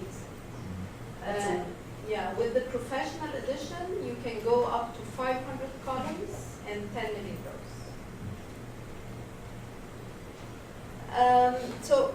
So did anyone actually hear about IBM Watson Analytics before, or is this? Okay, so Watson Analytics is a cloud-based solution. It was actually just released in December 2014. And it helps business users do data discovery and find insights in their data.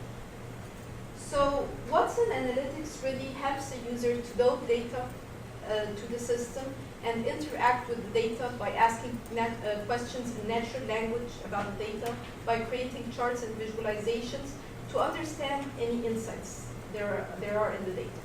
What's so special about Watson Analytics is that it also guides the user through the analysis process, and it highlights any interesting insights or patterns or correlations that were discovered in the data. So that the user is not only looking at what they know, and they're not only getting a biased view of what they know, they're also getting additional insights and a broader view of what's really in the data and what they should really care about in their data. So these are the four main capabilities of Watson Analytics. The first one is about data, quick and easy data access. So in Watson Analytics, you can load different kinds of data, whether it's a spreadsheet, a database data, social media data, or any data coming from the cloud. You can load it to Watson Analytics and immediately start analyzing it. You don't need to be an IT person, you don't need to be a data scientist to start analyzing the data. So there's no data modeling needed there. It's just connecting to the data and then asking questions in natural language. The second capability is about data exploration. It's about visualizing the data to better understand. And again, you can ask questions in natural language, and Watson Analytics builds a chart or a visualization for you to answer your question. So again, no need for training or technical skills, all the work is done by the system. And then we have the statistical analysis. In Watson Analytics, we have embedded our statistical analysis engine called SPSS. Some of you might have heard about it. And we have automated the process of creating models, selecting algorithms, and really finding drivers and correlations in the data. So you can ask questions such as what drives profit, what drives fraud, what drives revenue, what drives churn, what drives employee attrition, and Watson Analytics builds a statistical model and gets back to you with the answer to your question. And finally, once you're done with visualizing the data, understanding the insights, some insights in the data, once you're done with running statistical analysis in the data, you can then tell the story of your analysis by creating dashboards and sharing these dashboards out with your extended team or even externally with a broader audience. So these are the four main capabilities of Watson Analytics. Today I will not go into the social media analytics, but it's also a capability that we have where we allow users to pull in data from social media, and then users can analyze this data and use it like any other data set to really, again, run predictive analytics on it and combine it with their own data to understand the impact of what's happening on social media on their business. Okay, so I jump to the demo now. Any questions at this point? You might mention too, Watson was the system that beat the best chess player, right? And then that was the... Right, and I do have a slide at the end that differentiates between Watson and Watson Analytics. Yeah, so basically Watson is a platform, and I tell you at the end we can discuss the differences between Watson Analytics and the rest of the Watson solutions.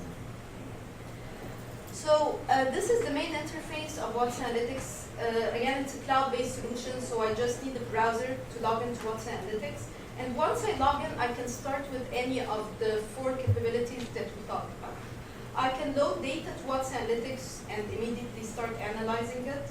I can run discoveries and ask questions in natural language about in Watson Analytics and build very fancy visualizations that are very interactive and can be shared out with the rest of my organization and my extended team. I can also build some dashboards that can combine data from, we can combine my own data with social media data, with any external data sets that we want to add, and then share these dashboards via email or by downloading a static image of these dashboards and share it out with the rest of the team. So how do we get to these dashboards, or how do we get through an analysis in Watson Analytics? Let's look at it one step at a time. So to kick off an analysis in general, the first thing you need, of course, is to connect to your data or load your data. So to do that, you can just select the type of your data. So it can be a spreadsheet, it can be a database connection, it can be a data coming from a cloud data source such as Box, Dropbox. You can pull in data from Twitter, and then you can start analyzing it. So today I'm using an Excel sheet that has some information about movies, mainly financial information. So net profits, budgets, worldwide gross, domestic gross, and so on. So the first thing I do is to locate this data set on my machine, for example, and then load it to Watson Analytics. And what's happening right now is that the data is being transferred to Watson Analytics, physically transferred to Watson Analytics, and it's also being analyzed. And that's a very important feature or differentiator in Watson Analytics. It has a built-in intelligence layer that helps the system understand your data. So it can really discover concepts and business terms in your data, and again guide you through the analysis process and really guide you to what is interesting in the data and to insights that you might not be aware of. So now my data was loaded to Watson Analytics. You can see it got a quality score. I know it's a bit small, but it says 69%, which is medium quality. And this is very important when you run predictive analytics on the data. So if you have a low quality data set, the results that you're getting are probably not going to be very meaningful. So you need to make sure that the quality of your data is medium or high quality before you start using it.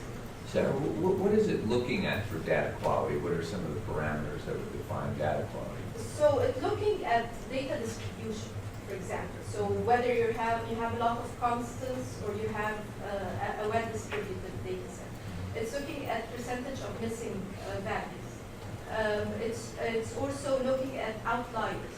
So if you have a field with all numbers, for example, and then suddenly you have a text, a row with some text, it will highlight this out.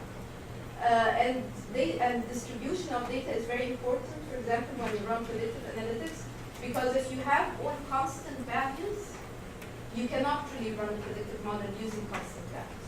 So you need to be aware of the data that you have.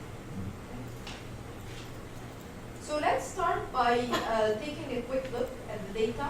So using our define capability, I can look at my data as well as do some basic data cleansing tasks. So this is my data set here. Again, it includes a lot of information about the movies, by story, by season, by studio. It has financial information such as the gross and the net profit budgets and so on. And here you can see the quality score for each field in the data set. And the average of all the fields is then the overall score for the data set. So each field in the data set actually gets a quality score. And here you can see the distribution and the percentage of missing values. The basic data cleansing or data preparation tasks that you can do are adding new fields, like creating new calculations, for example. Creating data groups, hierarchies, excluding or including some columns. So you can really prepare the data within Watson Analytics before you start using it. And this is a very important, I would say, step before kicking off your analysis. Now once we took a quick look at the data and we're satisfied with the quality of our data, I can start by doing some basic data discovery to visualize my data and understand what I really have in my data set here. So I go back to my data set and I just click on my data set here. If it responds. Okay, here it is. So at this point, I didn't do anything except loading my data set and clicking on it here. I didn't do any data modeling. I didn't have to define any terms. And you can see that Watson Analytics did actually a lot of work to come back to me with some starting points. So here is how it guides me. It's the first way how it guides me through my analysis, and it helps me to kick off my analysis. So it highlights here some of the questions that could be interesting for me as a user and that I might want to explore. So I could select any of these questions to start my analysis. If I know exactly what I'm looking for, I could just type my question here in natural language. Or if I like to build visualizations from scratch and really drag and drop the data, I can also do that. And we'll see this in a minute. So today I'll start with one of the starting points that has information about the box office average by year and budget range. So Sarah, just to understand, you didn't make those questions up. It actually interpreted them from the data, is that? Right, That's exactly. interesting. Yeah. So yeah, I didn't do anything at this point except I just clicked on my data set, and Watson Analytics automatically comes up with these questions. So it's very interesting that even whenever you have a new data set and you don't know what to look for or where to start, you can just load it to Watson Analytics and see what you get with Watson Analytics. If you're using like natural language to ask a question, how detailed do those questions need to be? Or like how not detailed do they need to be? Okay, so I'll show you some examples of asking questions in natural language after this visualization. But basically, you ask questions based on the fields in the data. So you need to stick to what you have in your data set. And you can add some terms that the system understands. I'll show you some examples. When we upload the data, does it require any particular format of the data, like Excel, text, something like that? Yeah, so today we ingest CSV and Excel files, so the data has to be structured. So it has to be in tabular format. It can also be a table in a database, but again, structured data. When you connect to Twitter and you load the data, that's done through an IBM service, so you don't need to worry about the structure of the data. We do the conversion to structured, from semi-structured to structured data. But basically for CSV and Excel, yeah, it has to be in tabular format. So here's my first visualization that was automatically created for me by Watson Analytics, and you can and you probably noticed that it selected a chart automatically. So Watson Analytics has an engine that selects the best visualization to match the data. So I don't really need to worry on how to present the data or whether I should use a bar chart or a tree map or so on. It guides me through this process. And although this was automatically created, I can very easily modify it. So if I want to look at a different measure, for example, I can change my question here. At the bottom, at any time, I can expand my data set and look at my data. I can use the column headers here to filter my data. So let's say I want to focus on the summer, for example, and see this data in context of the summer. I can do it here. I could add the fall, or I could clear the filter, and you can see how the visualization is automatically updated to reflect these filters. What's interesting here is also these discoveries on the right. So these discoveries are a way, again, another way of how Watson Analytics guides you through the analysis and gives you a broader view of your data and an unbiased view, actually, of your data. Because it comes back with additional insights related to the question that you ask. And whenever you change your question, this means that you're probably now interested in looking at different measures or different dimensions. These insights or discoveries on the right get updated to stay relevant to your analysis and give you more context on your data. So you can use any, if you're interested in using any of these discoveries, you can click on it and it will open up a new chart or visualization. But what you could also do is always go back and ask questions in natural language, for example. So let's see how I can ask one. So I want to look at net profit by studio. So I can type it here. Now again, how specific should I be, or what can I include in my question? So you need to stick to the column headers. If your data is coming from a database, for example, and the column headers are not very descriptive, you can change them in Watson Analytics before you analyze your data set, so they are more descriptive. You could look at, for example, top 10 studios, top 100 studios. I can look at studios that didn't achieve any profit, for example. So it understands negation, it understands top and bottom, it understands filters. So I can look for a specific studio. So I can ask the question about a specific studio. So these are the kinds of questions or manipulations that you can do to the question in natural language. Does this answer your question? Mm-hmm. Thank you.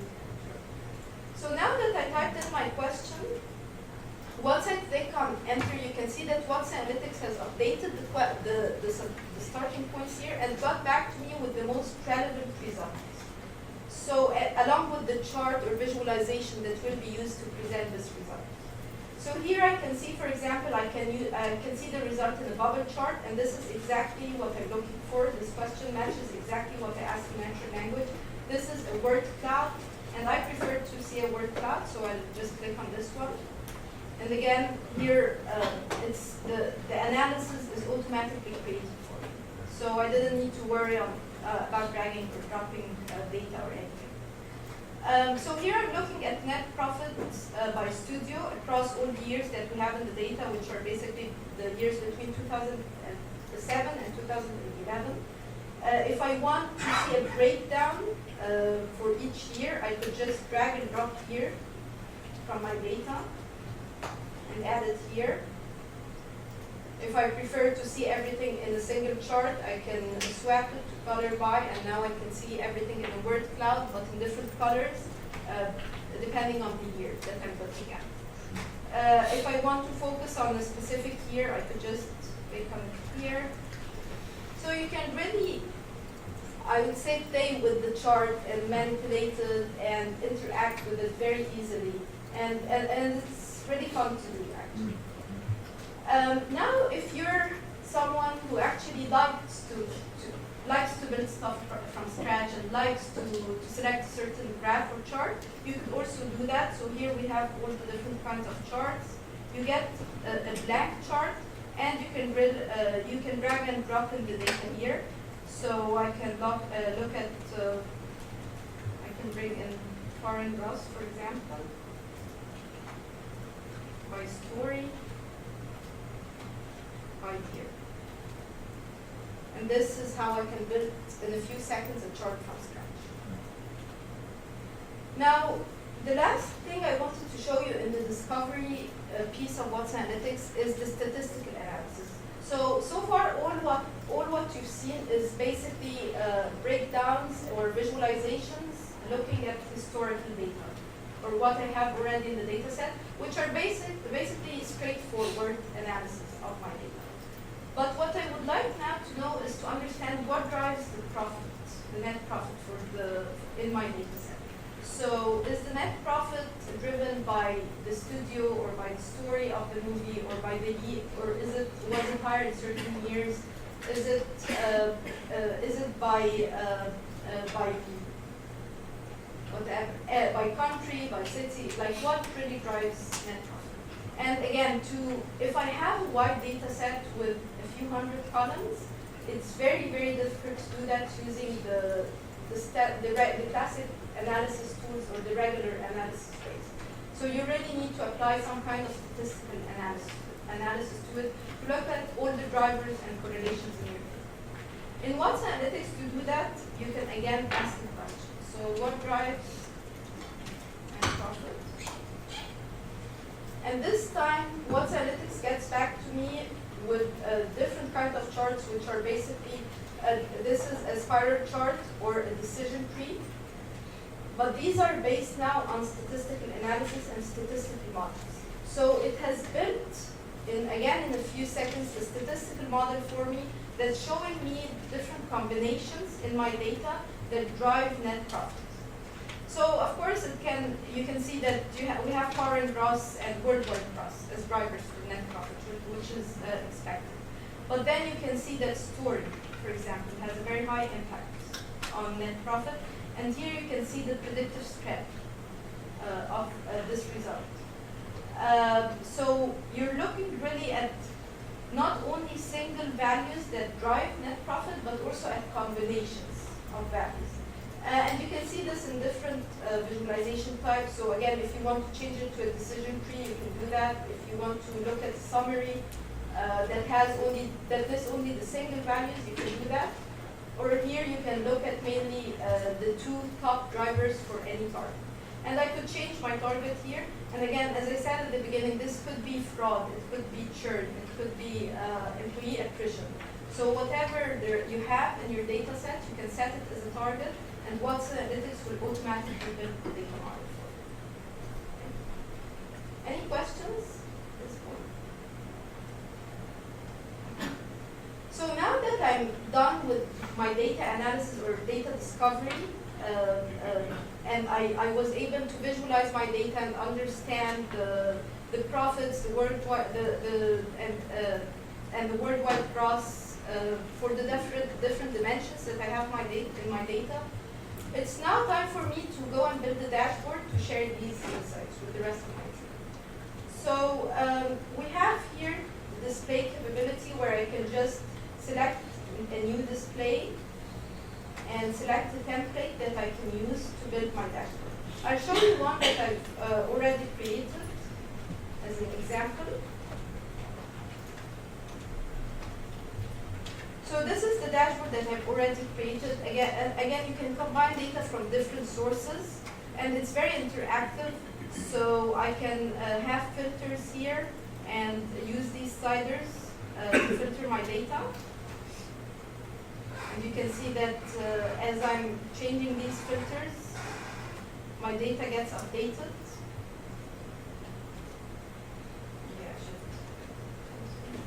So you can see how interactive and dynamic it is.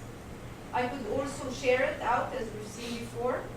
And to add a new tab or page to this dashboard, it's just a very few easy steps. So first I choose a template, and then I go and open up all my content that I have in Watson Analytics. So here, for example, I have my discoveries that I've created before that are very similar to the ones we created today. And I can very easily drag and drop these discoveries now to merge my dashboard.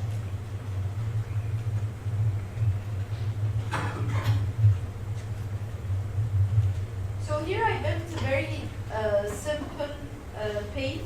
I can start adding images, media files, text boxes. I can format the dashboard to, format colors, text, titles, and so on to make it look better. I can add the filters, so if I want to have the year as a filter, I can add it here and start focusing on specific years in my data set.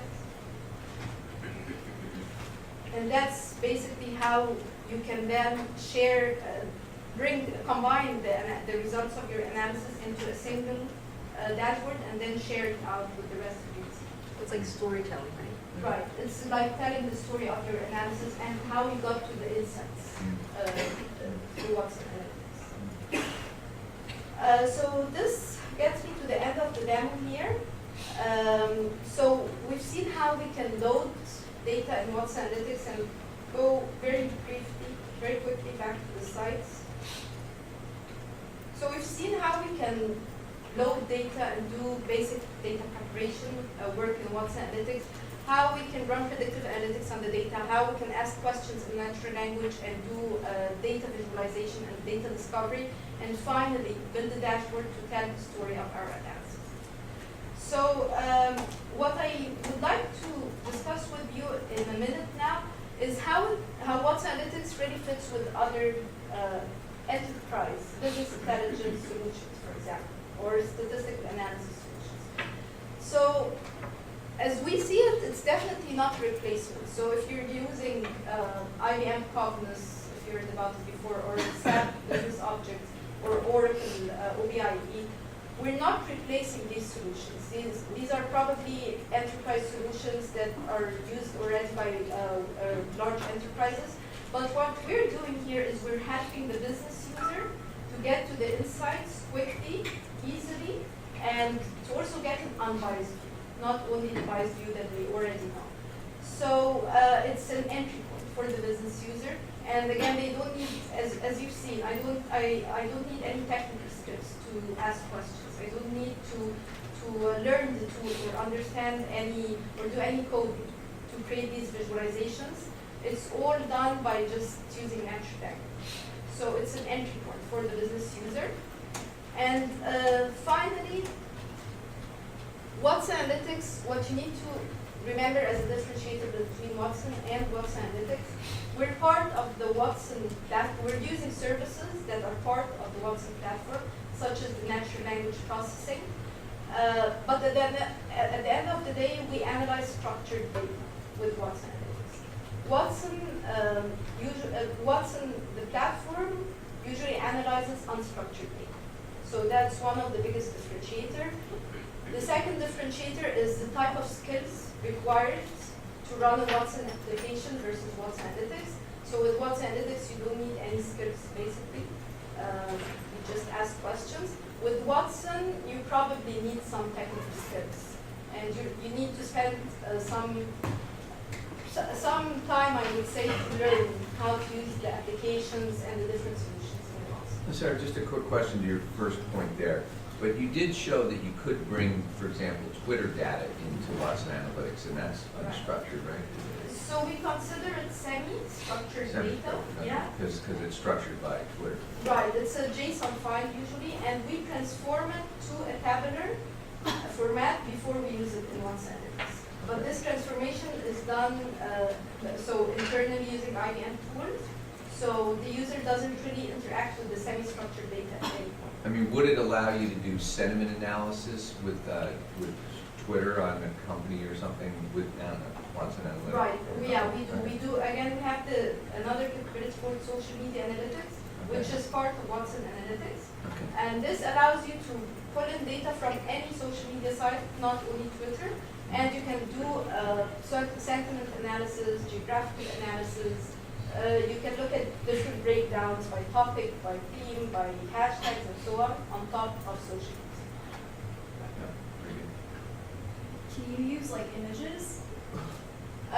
Use images in what context? Like you said, so any social media. So like for for instance, like Instagram or Yeah. like Facebook pictures, like can So, you use so that as like data? yeah, or as data? the data source. So today we don't have Instagram as one of the sources. We should be adding it soon. I'm not sure how they're gonna work with the images. I don't think you'll be able to view the images, but maybe metadata about the image. So title of the image, date, people in the image maybe. Someday we'll So- be doing facial recognition or something, you know. Right. Maybe right, but not the image itself. I don't think we can see the image itself.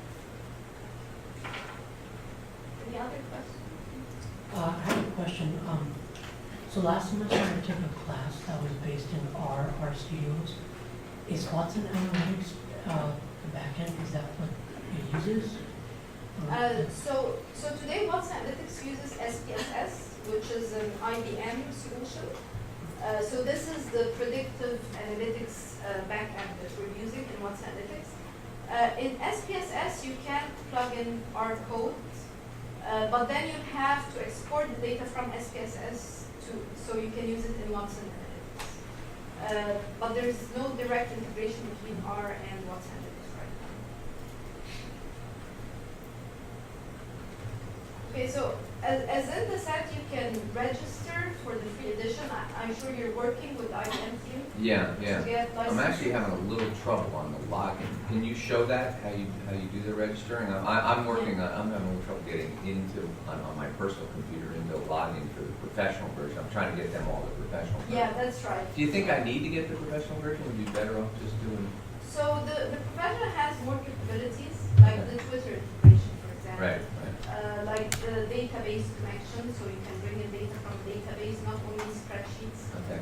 Again, the limitation on the data File set, size. yeah, is Okay. different between the free and the professional. You can load more data. with the Right. professional. So Okay. if you can, it's definitely more valuable to have Okay. the professional. So to register to Watson Analytics, oops, I need to log out first. You can just type in watsonanalytics.com actually, and you'll be redirected to this page. And here you can see if you have the credentials ready, you can log in. You can click on try it for free. And to create a free account, you need to have an IBM ID. So first you need to register for the IBM ID, and then once you have it, you can start. So if you already have an IBM ID, you can use it. If not, then you have to add your email here and so on. And that's it, and sign up. Then they'll send you an email to activate your account. You should be able to activate and then log into Watson.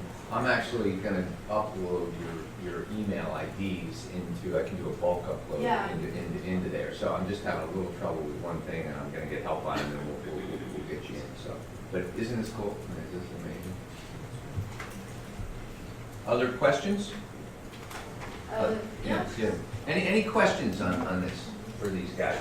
Anything, does this make sense, guys? Yeah, I'm just a little curious. I see how all these tools can definitely be helpful for accounting data and business data, but just from your own personal career experiences, how often do you run into accountants, whether that's working with them, getting data from them, hiring them?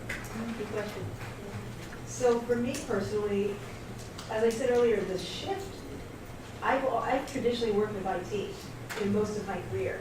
And now the big shift that IBM's making is, that's gone.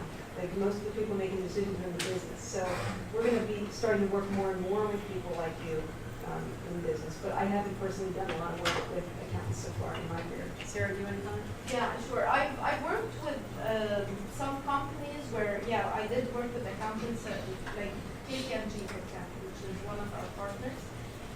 We work with them on separate projects. We work on fraud projects. So having business users just load fraud data into Watson Analytics and analyzing like drivers for fraud and so on. Also, we're working with them on the services that they provide externally to their customers. So analyzing bank information and transactions and so on. So this is also something that we do in Watson Analytics. Even so, social media analytics is of interest to these companies. So I worked with KPMG, I worked with Deloitte, I worked with several companies. And in insurance companies, like fraud is a big focus for us. So people who report to me, like Sarah, or work, go out to, like Munich Re, you said, right? You were at last week. One of my guys was there doing a Spark overview for a whole day, for a day-long meeting that they had. I don't know if you were in that meeting. It was part of that meeting. Anyway, we've got, when I've done, I was an ATISA systems engineer, so the relational side of the business, if we do the warehousing, we would have, during our POCs, people from the business that are trying to get questions answered would come in and be able to run their analytics, their queries against this data that we loaded. And all of a sudden, they were like, wow, I can ask questions and get answers before that I could never imagine asking because they had their data in so many disparate systems. So that's when I would mostly come across the business people. So, Yeah, Jim. I have a question. You were talking about disruptive orders, such as Uber, Alibaba, Facebook, those companies. So what is the biggest disruptive force from IBM in this industry? how is IBM being disrupted, or how is IBM disrupting? How does IBM actually provide that disruptive force in this industry? I think we're doing it now with this open source, with Spark. So that's a huge disruption, Spark. And so I think that a lot of times IBM, we're almost like the board. We are like the board. Anybody know that board? Where we'll go around and we'll find companies that are ankle biters at us, and we'll just gobble them up and then make them part of our portfolio. But that sometimes, I think, makes us behind the curve, right? So with Spark, we're sort of ahead of the curve. We're ahead of that wave. So that's one of the ways that we're disrupting organizations, where we still have a lot of our competitors, like Oracle. I just hired 10 people externally, so it was pretty exciting to do that. I hired somebody from Cloudera, who's a disruptive force in the market. They just focus on same with Hortonworks, hired somebody from there. Oracle has long been a thorn in my side in terms of relational databases. And I hired somebody from there who's focused on their big data practice. And he was frustrated at Oracle because they hired a bunch of people from other companies who are still very focused on selling the boxes on the left-hand side of that technology diagram that I showed. They're not thinking ahead enough. So I think that in that way, IBM is in this transformation. I would say it's almost like fighting for your life. We're trying to make the right moves to make sure that we do have another 100 years, as opposed to some of these other companies that'll either get gobbled up or go out of business. Is that helpful? Other questions? Yeah. Is there a continuous monitoring application for velocity analytics, or is that something that's coming on? When you say continuous monitoring, Like, In so other words, could you being like able- a macro or something? In other words, being able to set up these and have it run continuously, checking your data on it, and alerting you if it sees an anomaly. And we teach that in the class here about, closed loop alerting. So it's going to let you know if an anomaly, it's going to show you data, and then if it goes out of a tolerance range, it's going to send an alert. So scheduling in general is coming in a few months, where you'll be able to automate the process of running statistical analysis on data, for example. We also have an integration with our business intelligence platform called Cognos BI. And Cognos BI has a solution actually for event management. So you can set up events and triggers and have agents scheduled, and they run by schedule to check if a certain condition is true or not, or if a certain event occurred or not, and it would alert you by email, by running a report, by generating an alert on the dashboard. So today we have the integration with Cognos, and in a few months we can have it embedded into one. Now, that will be incredibly disruptive for the accounting field, because if we can start to do monitoring with closed loop analytics, we will eliminate, and it'd be disruptive in more than one way, we will eliminate the need to do manual sample and testing. So what the Big Four do for all their clients, we could automate probably 75% of that. And that is going to be, and the problem is that the revenue model that they have is bodies and hours, not analysts analytics. So they have to change the revenue model, but they should be very interested in that, the Big Four. And I'd be really interested in how interested they are in it, because this is incredible. And machine learning in general can do this kind of looking for patterns in the data and sending alerts. And we have this IBM Streams, literally can run all kinds of analytics, k-means, regressions, whatever kinds of analytics you need to run on that wire. So it all depends on what each business needs. That's the one thing about IBM. We're not a point product player. We've got kind of everything covered that you can imagine in analytics and cognitive and cloud. Other questions, Shen?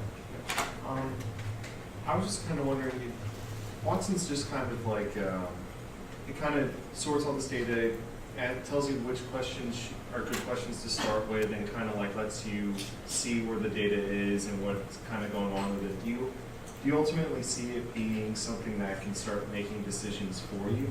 Like if you're using it in a business application, you have a bookstore and so many of these books are selling at a rate and it thinks you're going to run out, will it automatically eventually just buy so many more books so you don't run out, or something like that? So we do have this capability, the decision-making capability available in SPSS. So what we're working on today is an integration to export the outputs of Watson Analytics to SPSS, and then have this decision-making capability sit on top of the exports or outputs of Watson Analytics. I'm not sure if we're bringing this capability into Watson Analytics or not, but I think we're more focused on exporting it and using it in other IBM solutions that are readily available. And in One Watson, tool set within IBM, you have that capability. yeah. And with Watson, you've got, has everybody seen that robot called Pepper? You should Google Pepper. She's actually got Watson technology inside of her, not Watson Analytics, but Watson. And she's acting as a concierge in hotels now. She's doing things in hospitals. So it's artificial intelligence. So there's just so many, to look at a particular use case. Like Rod said, we have so many options that we could find the right one. That's the only, I don't know if it's a downside, but it's kind of good and bad, trying to figure out the right exact place, technology that's a fit, sweet spot for that particular use case. In what industry do you think Watson will make the biggest impact in? Or, how will it have the biggest impact down the line? I just came across a website last night, an external one, that shows Watson being used across all different industries. So, I hope it has the biggest impact in healthcare, personally. But there's just so many different, there's little videos about each one on this one page, and if you just Google that, you'll find it. There's some really cool Watson little commercials and interviews with famous people. The latest one I saw was Stephen King, where he's having a conversation with Watson, and Bob Dylan. There's a lot of really neat Watson conversations, and they run across all different industries. The scary thing is accounting may be the last concern. With all this data being collected exponentially, what kind of physical structures do you expect will be required to store all this space, or what are you guys doing to compress it? That's a good question. Well, not all data needs to be stored. That's number one. So I mentioned earlier where a temperature stays the same. That we want to chuck that into the bit bucket, right? Because it's not data that we care enough about to store. So part of it is having the smarts to store only the right data, and then depending on the structure of the data and the ultimate usage of the data, that'll make a difference. So whether it's object storage or Hadoop or some structure within Hadoop or relational databases, there's so many. It's just a matter of finding the right one for the right application. Same thing with the different use cases. But that object storage, they're just very, very cheap file systems and readily available. Commodity hardware and storage is becoming ubiquitous, or has become ubiquitous, so it's not an issue. Good question. Anybody else? Any questions? With the data set, do you have to, if you have a new data, do you have to load it, like with Twitter? if you're following a hashtag or a handle, would it continuously upload live data, or is that something you have to collect and then load it on afterwards? Yeah, so today we need to replace the data set manually. So here, for example, I have a Twitter data set, this one using a hashtag.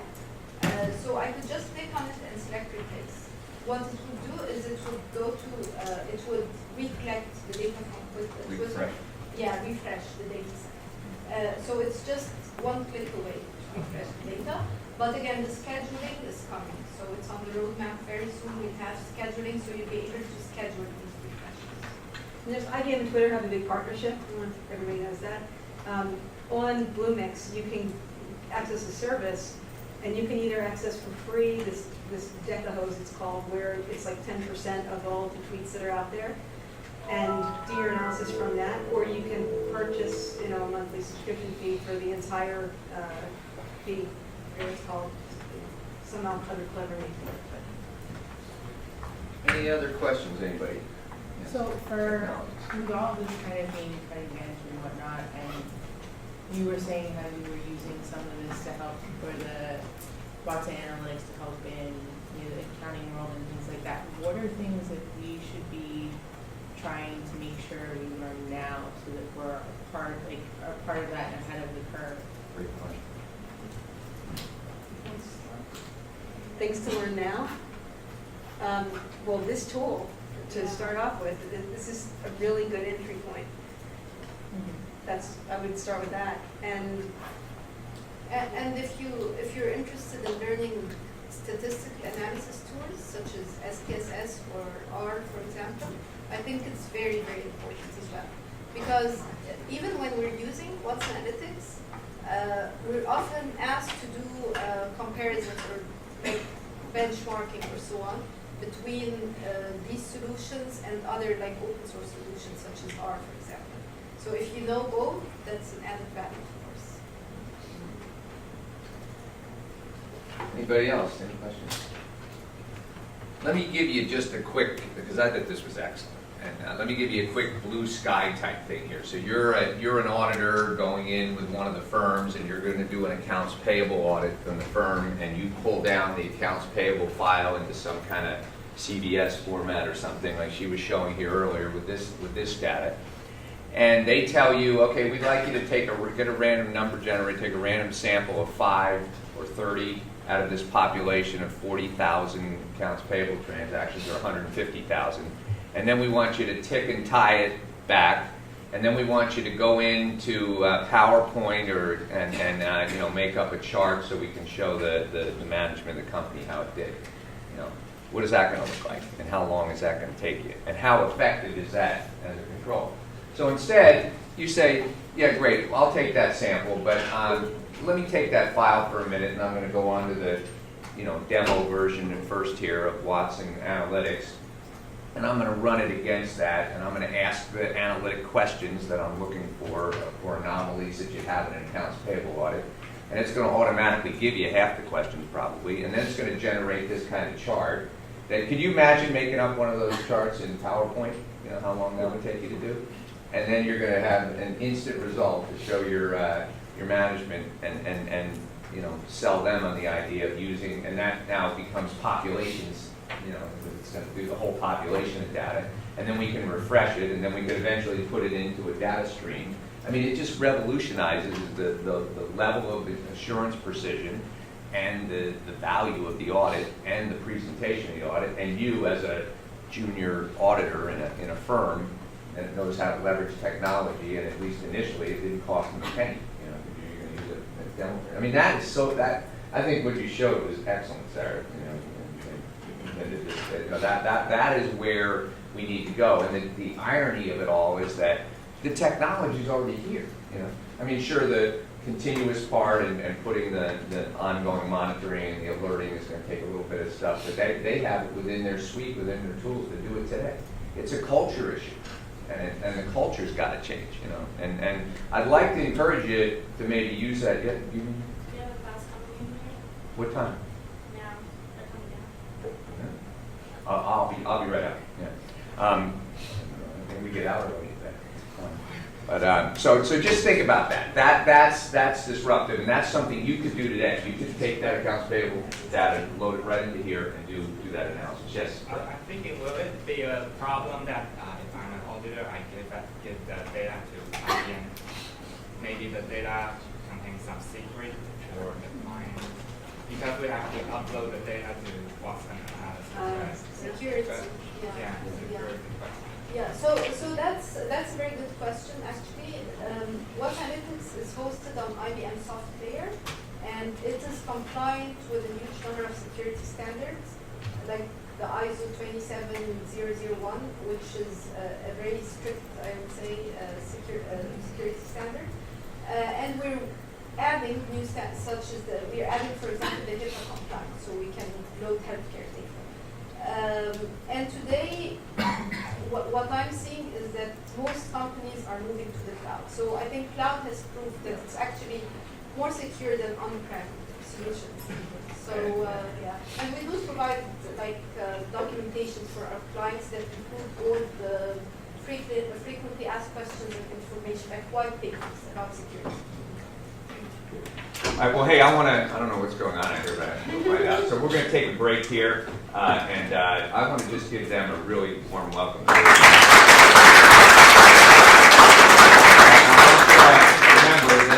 what you just saw today is the tools you can use all in one house here with IBM, and so they have the solutions. There's other people that do too. So, but the technology's here today. So thank you very much. And we have a partner thing to home right here. And you could also download today's tutorial slides, so in case you lost in the middle of the class, you can copy and paste all the functions that I said in the class.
I tried every single password that I ever used.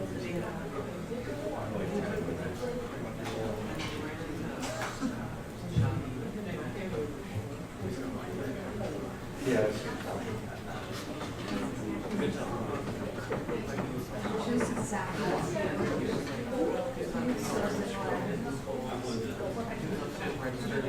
Like I heard this voice, like a little boy.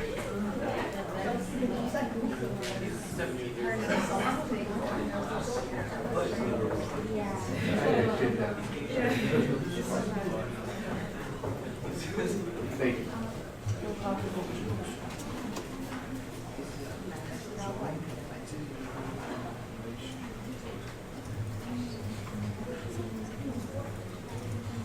So did everyone all get files in your email? Okay. So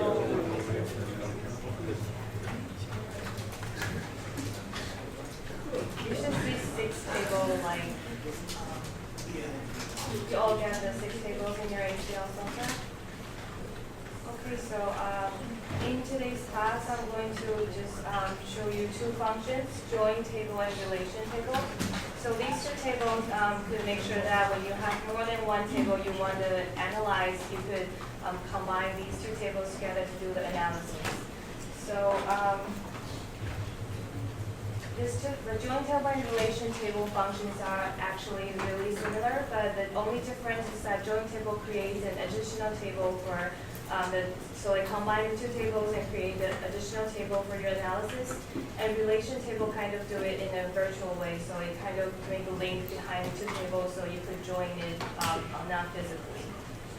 So the first analysis I want to show you is how you still remember that we have the acceptable codes table and unacceptable codes table. And then these 2 tables do not have the codes there should not be a code in 2 tables because these are the different tables. So before we could do the analysis about making sure that employees do not have the transactions in the unacceptable codes, first we want to make sure that 2 tables is correct. So the things we're going to do is we're going to use the join table function to make sure there's no codes appears in the 2 tables. So let's go to this ACL And then before we could, because join table requires us to use the fields that appears in the both tables, so we could join in using that fields. So the fields we're going to use is the codes fields, and because the codes fields might appear different in different tables, so we want to first make sure all the codes field is the same when we do the join table. So we're going to do it in 3 different tables: the transaction and April table, unacceptable codes table, and acceptable codes table. Because these are the 3 tables that we're going to use in today's analysis. So let's go to the transaction and April table first. And then we go to edit, table layout. So the codes function is the one we're going to use. And you click on, so you can see that the length is 7, but we know that the codes we only have 4 digits for the codes field, so you have to change it to 4. And how you do it is you go to this add a new expression, the FX button here, and you click on it. You will see this with the name and the value here. So in the name part, you could just click on codes. And this is subtract is a function we're going to use later on. And for the April transaction in April table.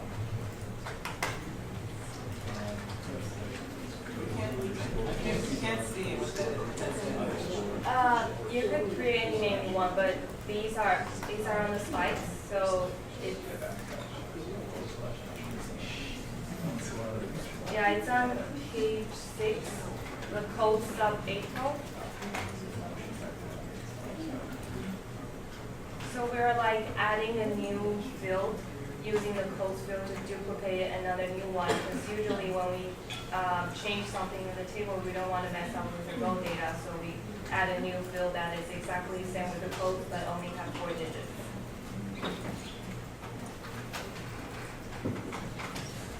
So after, this is just a new name for the new fields for the codes, and then we need to change some functions in there. So you go to this FS button again, right next to the name, and then it will show this expression box. So the function we're going to use is the all trim function that we used in last week to trim all the extra spaces next to the codes. And then there's another function called the subtract. You can find it here. This function. If you cannot find it, it's also in the slides. So you can go to slide 4. This is the function that we're going to use.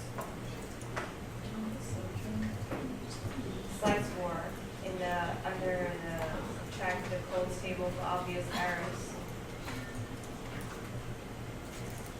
So you can find this subtract function on this bar, this box there. And then we change this string. Just delete the string. And then you find this all trim function. So the all trim function makes sure the codes do not have the extra spaces, and the subtract function makes sure the ACL only reads the 4 codes we're going to use. So inside the all trim function, you click on this codes.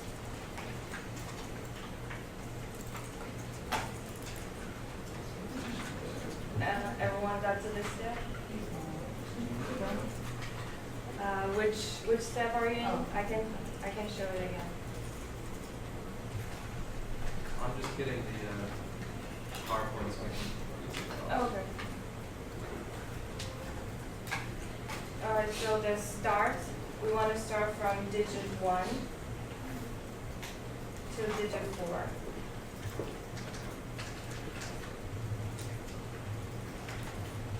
So this is saying that you trim extra spaces next to the codes, and then you make sure the ACL reads from digit 1 to 4.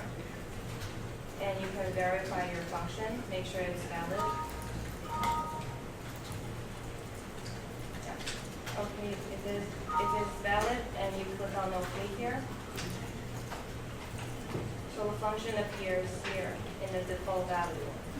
And then you can check this accept entry button. to add it into the table. So when you click on it, you will see a new field called code sub April that you just created, and the length is 4. And then you can just close this window. And you have to add it into this transaction in April table. So you can right click the code. And then you click on this add columns. So you will see this new fields that you just added, and you double click it to the selected fields. And you click on OK here, so it will shows up here. And this is for a transaction April table, so we are going to do exactly the same thing for unacceptable codes and acceptable codes. So I'm going to just show you again. So you go to accept, and if it asks you to save, you just save these changes. So you go to acceptable codes. Again, you go to edit, table layout. And you can see the codes is 50 in length, so we have to change it to 4. So again, you go to add a new expression. And then you just click on codes. We use the subtract function for the acceptable table.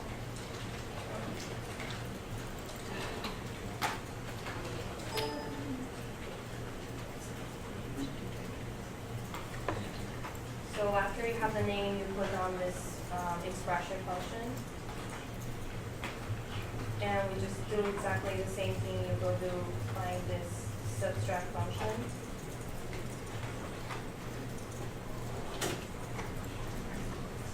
And you change the first string to the all string. And inside the all string function, you put on the quotes.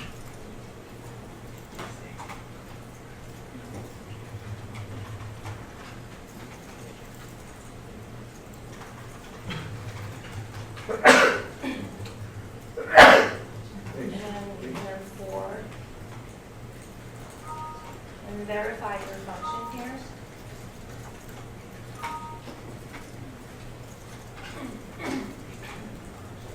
And then you can just click on accept entry button. Now you'll see a new field here, length and 4, which is your codes. And then you just close this window. And again, you have to right click the codes, add a new column. So Yes. before you closed out that window, what did you do to get this information here? So right before you closed out the last window, what did you do? Click on the green button there to accept your field. Right. Yeah, I can show you. Oh, then you just close out? Yeah, just close out, Oh, just okay. close it. And then you will go back to this acceptable codes, and you just right click the codes column. And then you add a column you just created.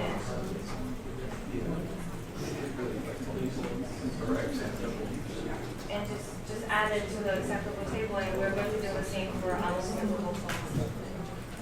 So everyone got the new fields in the acceptable table? Okay, so just double click the unacceptable codes table, and you state what you just did for the acceptable table. And then you go to edit, table layout.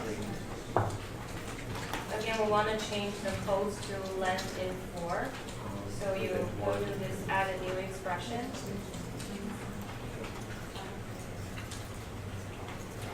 And then you create a new name for it, so codes, and we use the subs function, unacceptable.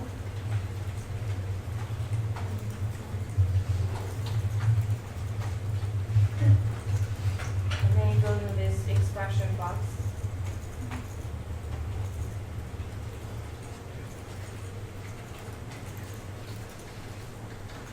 And choose this substring function, and change the string to all string. inside the alternate, you change it to codes, and the star should also be 1 to 4.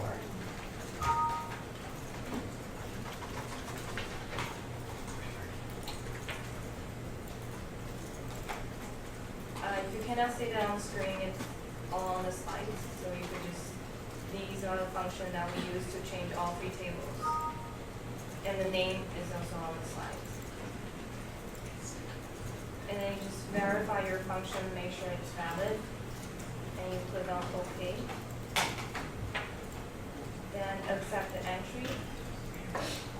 And then you can see a new field that's on your fields column. And you can just close this table layout. And you right click on the codes in the unacceptable codes table.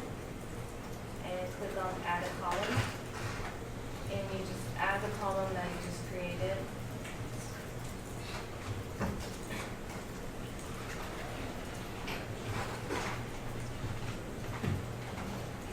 So everyone got the new fields in the unacceptable codes table? Okay, so now I'm going to show you a function called join table. So we are going to join unacceptable codes table to the acceptable codes table to make sure there's no codes that appears in both tables. So you can stay in the unacceptable codes table, and then you click on data, and then you click on join, means join table.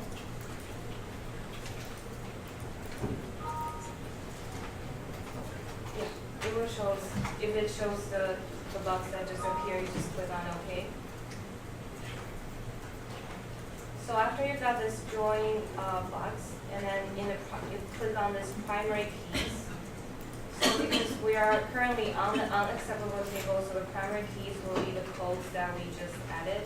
So you click on it, and then you can see the code stuff unacceptable here. You just click on OK. And for the primary fields, you click on it and make sure it's not here, because the fields that we want is the description of the codes if it appears in 2 table. We want to know what's that for.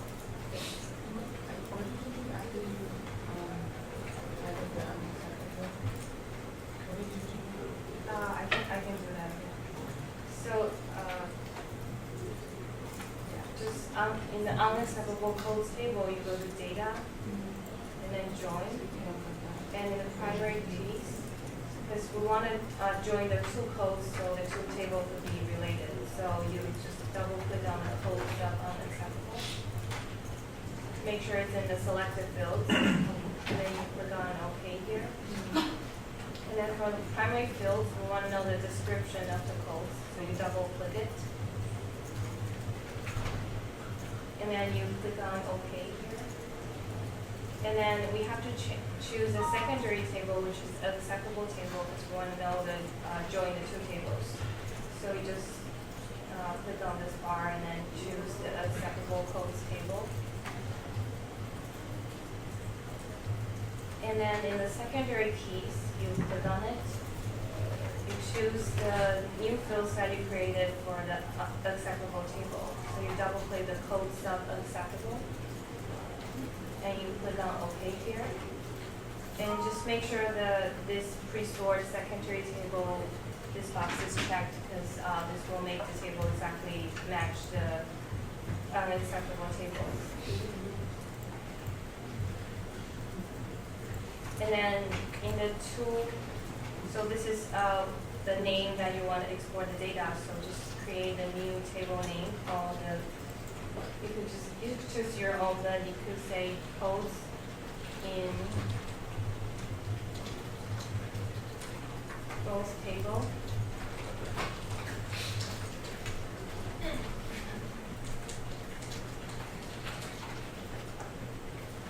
And then you click on OK here. So it will ask you to save the unacceptable codes and just say yes. And you can see there's no codes in the 2 tables, and which means that you're ready for your analysis, because usually the codes cannot be appears in the 2 tables. So the next function I'm going to show you is how you do the relation, using the other function relation table to find out whether the employees, they use the company's credit card to do some unacceptable activities through the credit card transaction records. So let's go to the transaction in April table. So these tables shows all the transactions the employees did in using their company's credit card in April. And now we're going to find out whether or not they have used some of the credit card to do the not allowed activities. So you go to data. And after the join, there is a relation function.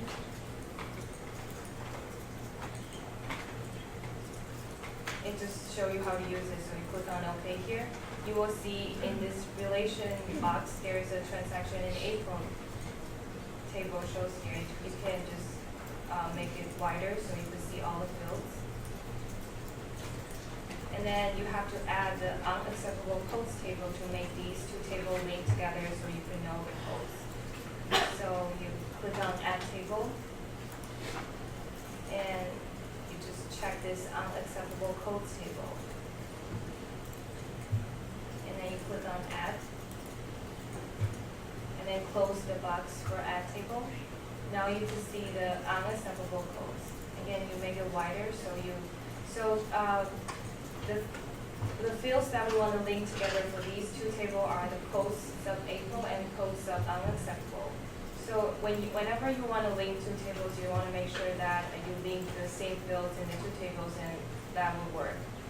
And the reason that we don't link the original codes is because the length is not the same, so you have to make sure it's exactly the same so we can link them together.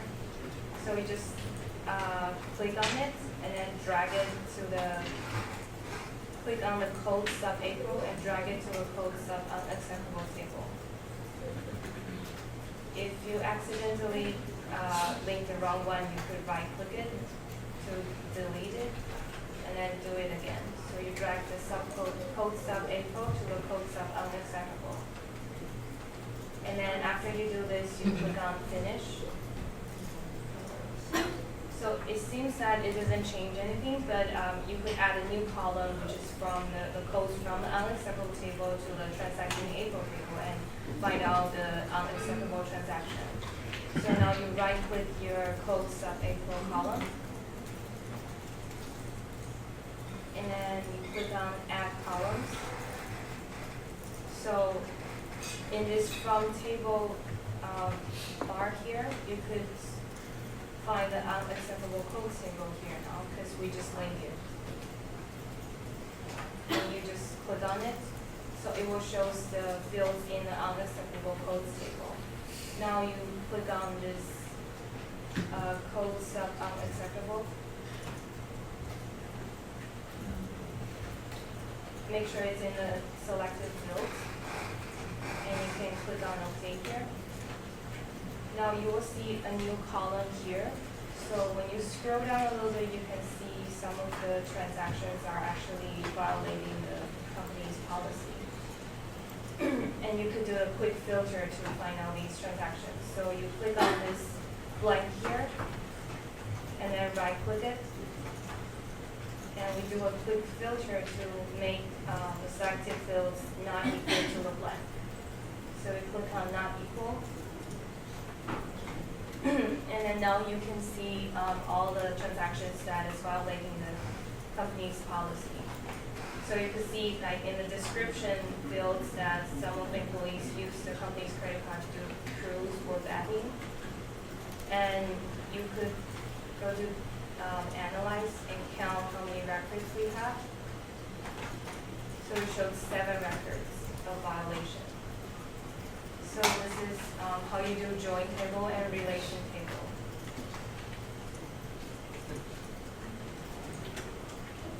And so we have a quick question for your attendance today.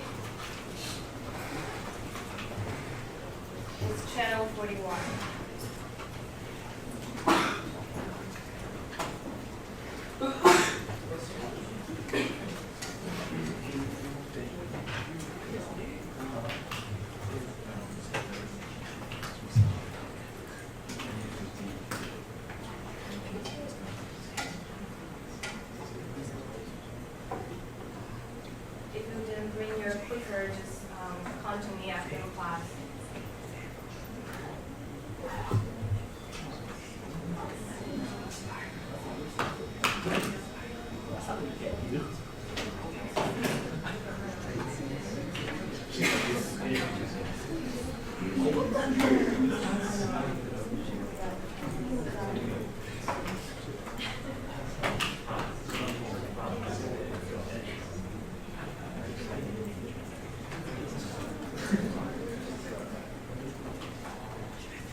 Everyone got the answer?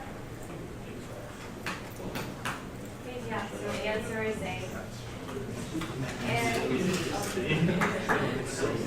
I'm going to explain, so we have an ACL, so this is the last class for the ACL tutorial, so we have an assignment for ACL.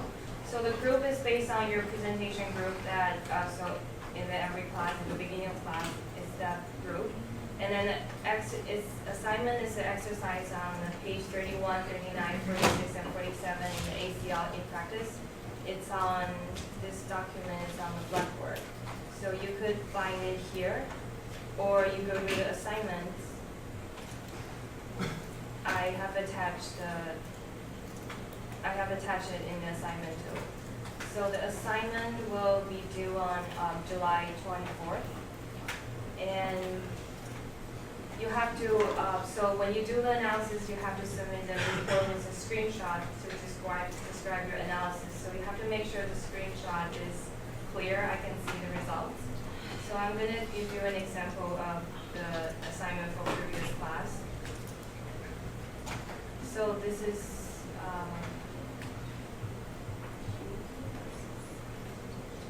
like this is like a screenshot you could have, like, so this is the exercise asking you to do some expression to make sure the new balance is larger than 1,000. So you should have this screenshot, and then you can briefly describe what's the step you did. And then if the screenshot is not clear, you just indicate your answer in the button. Okay, so the rest of time you can use to do your assignment.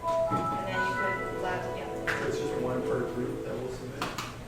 Yes, you can just submit one. And you have to say who is in your group member.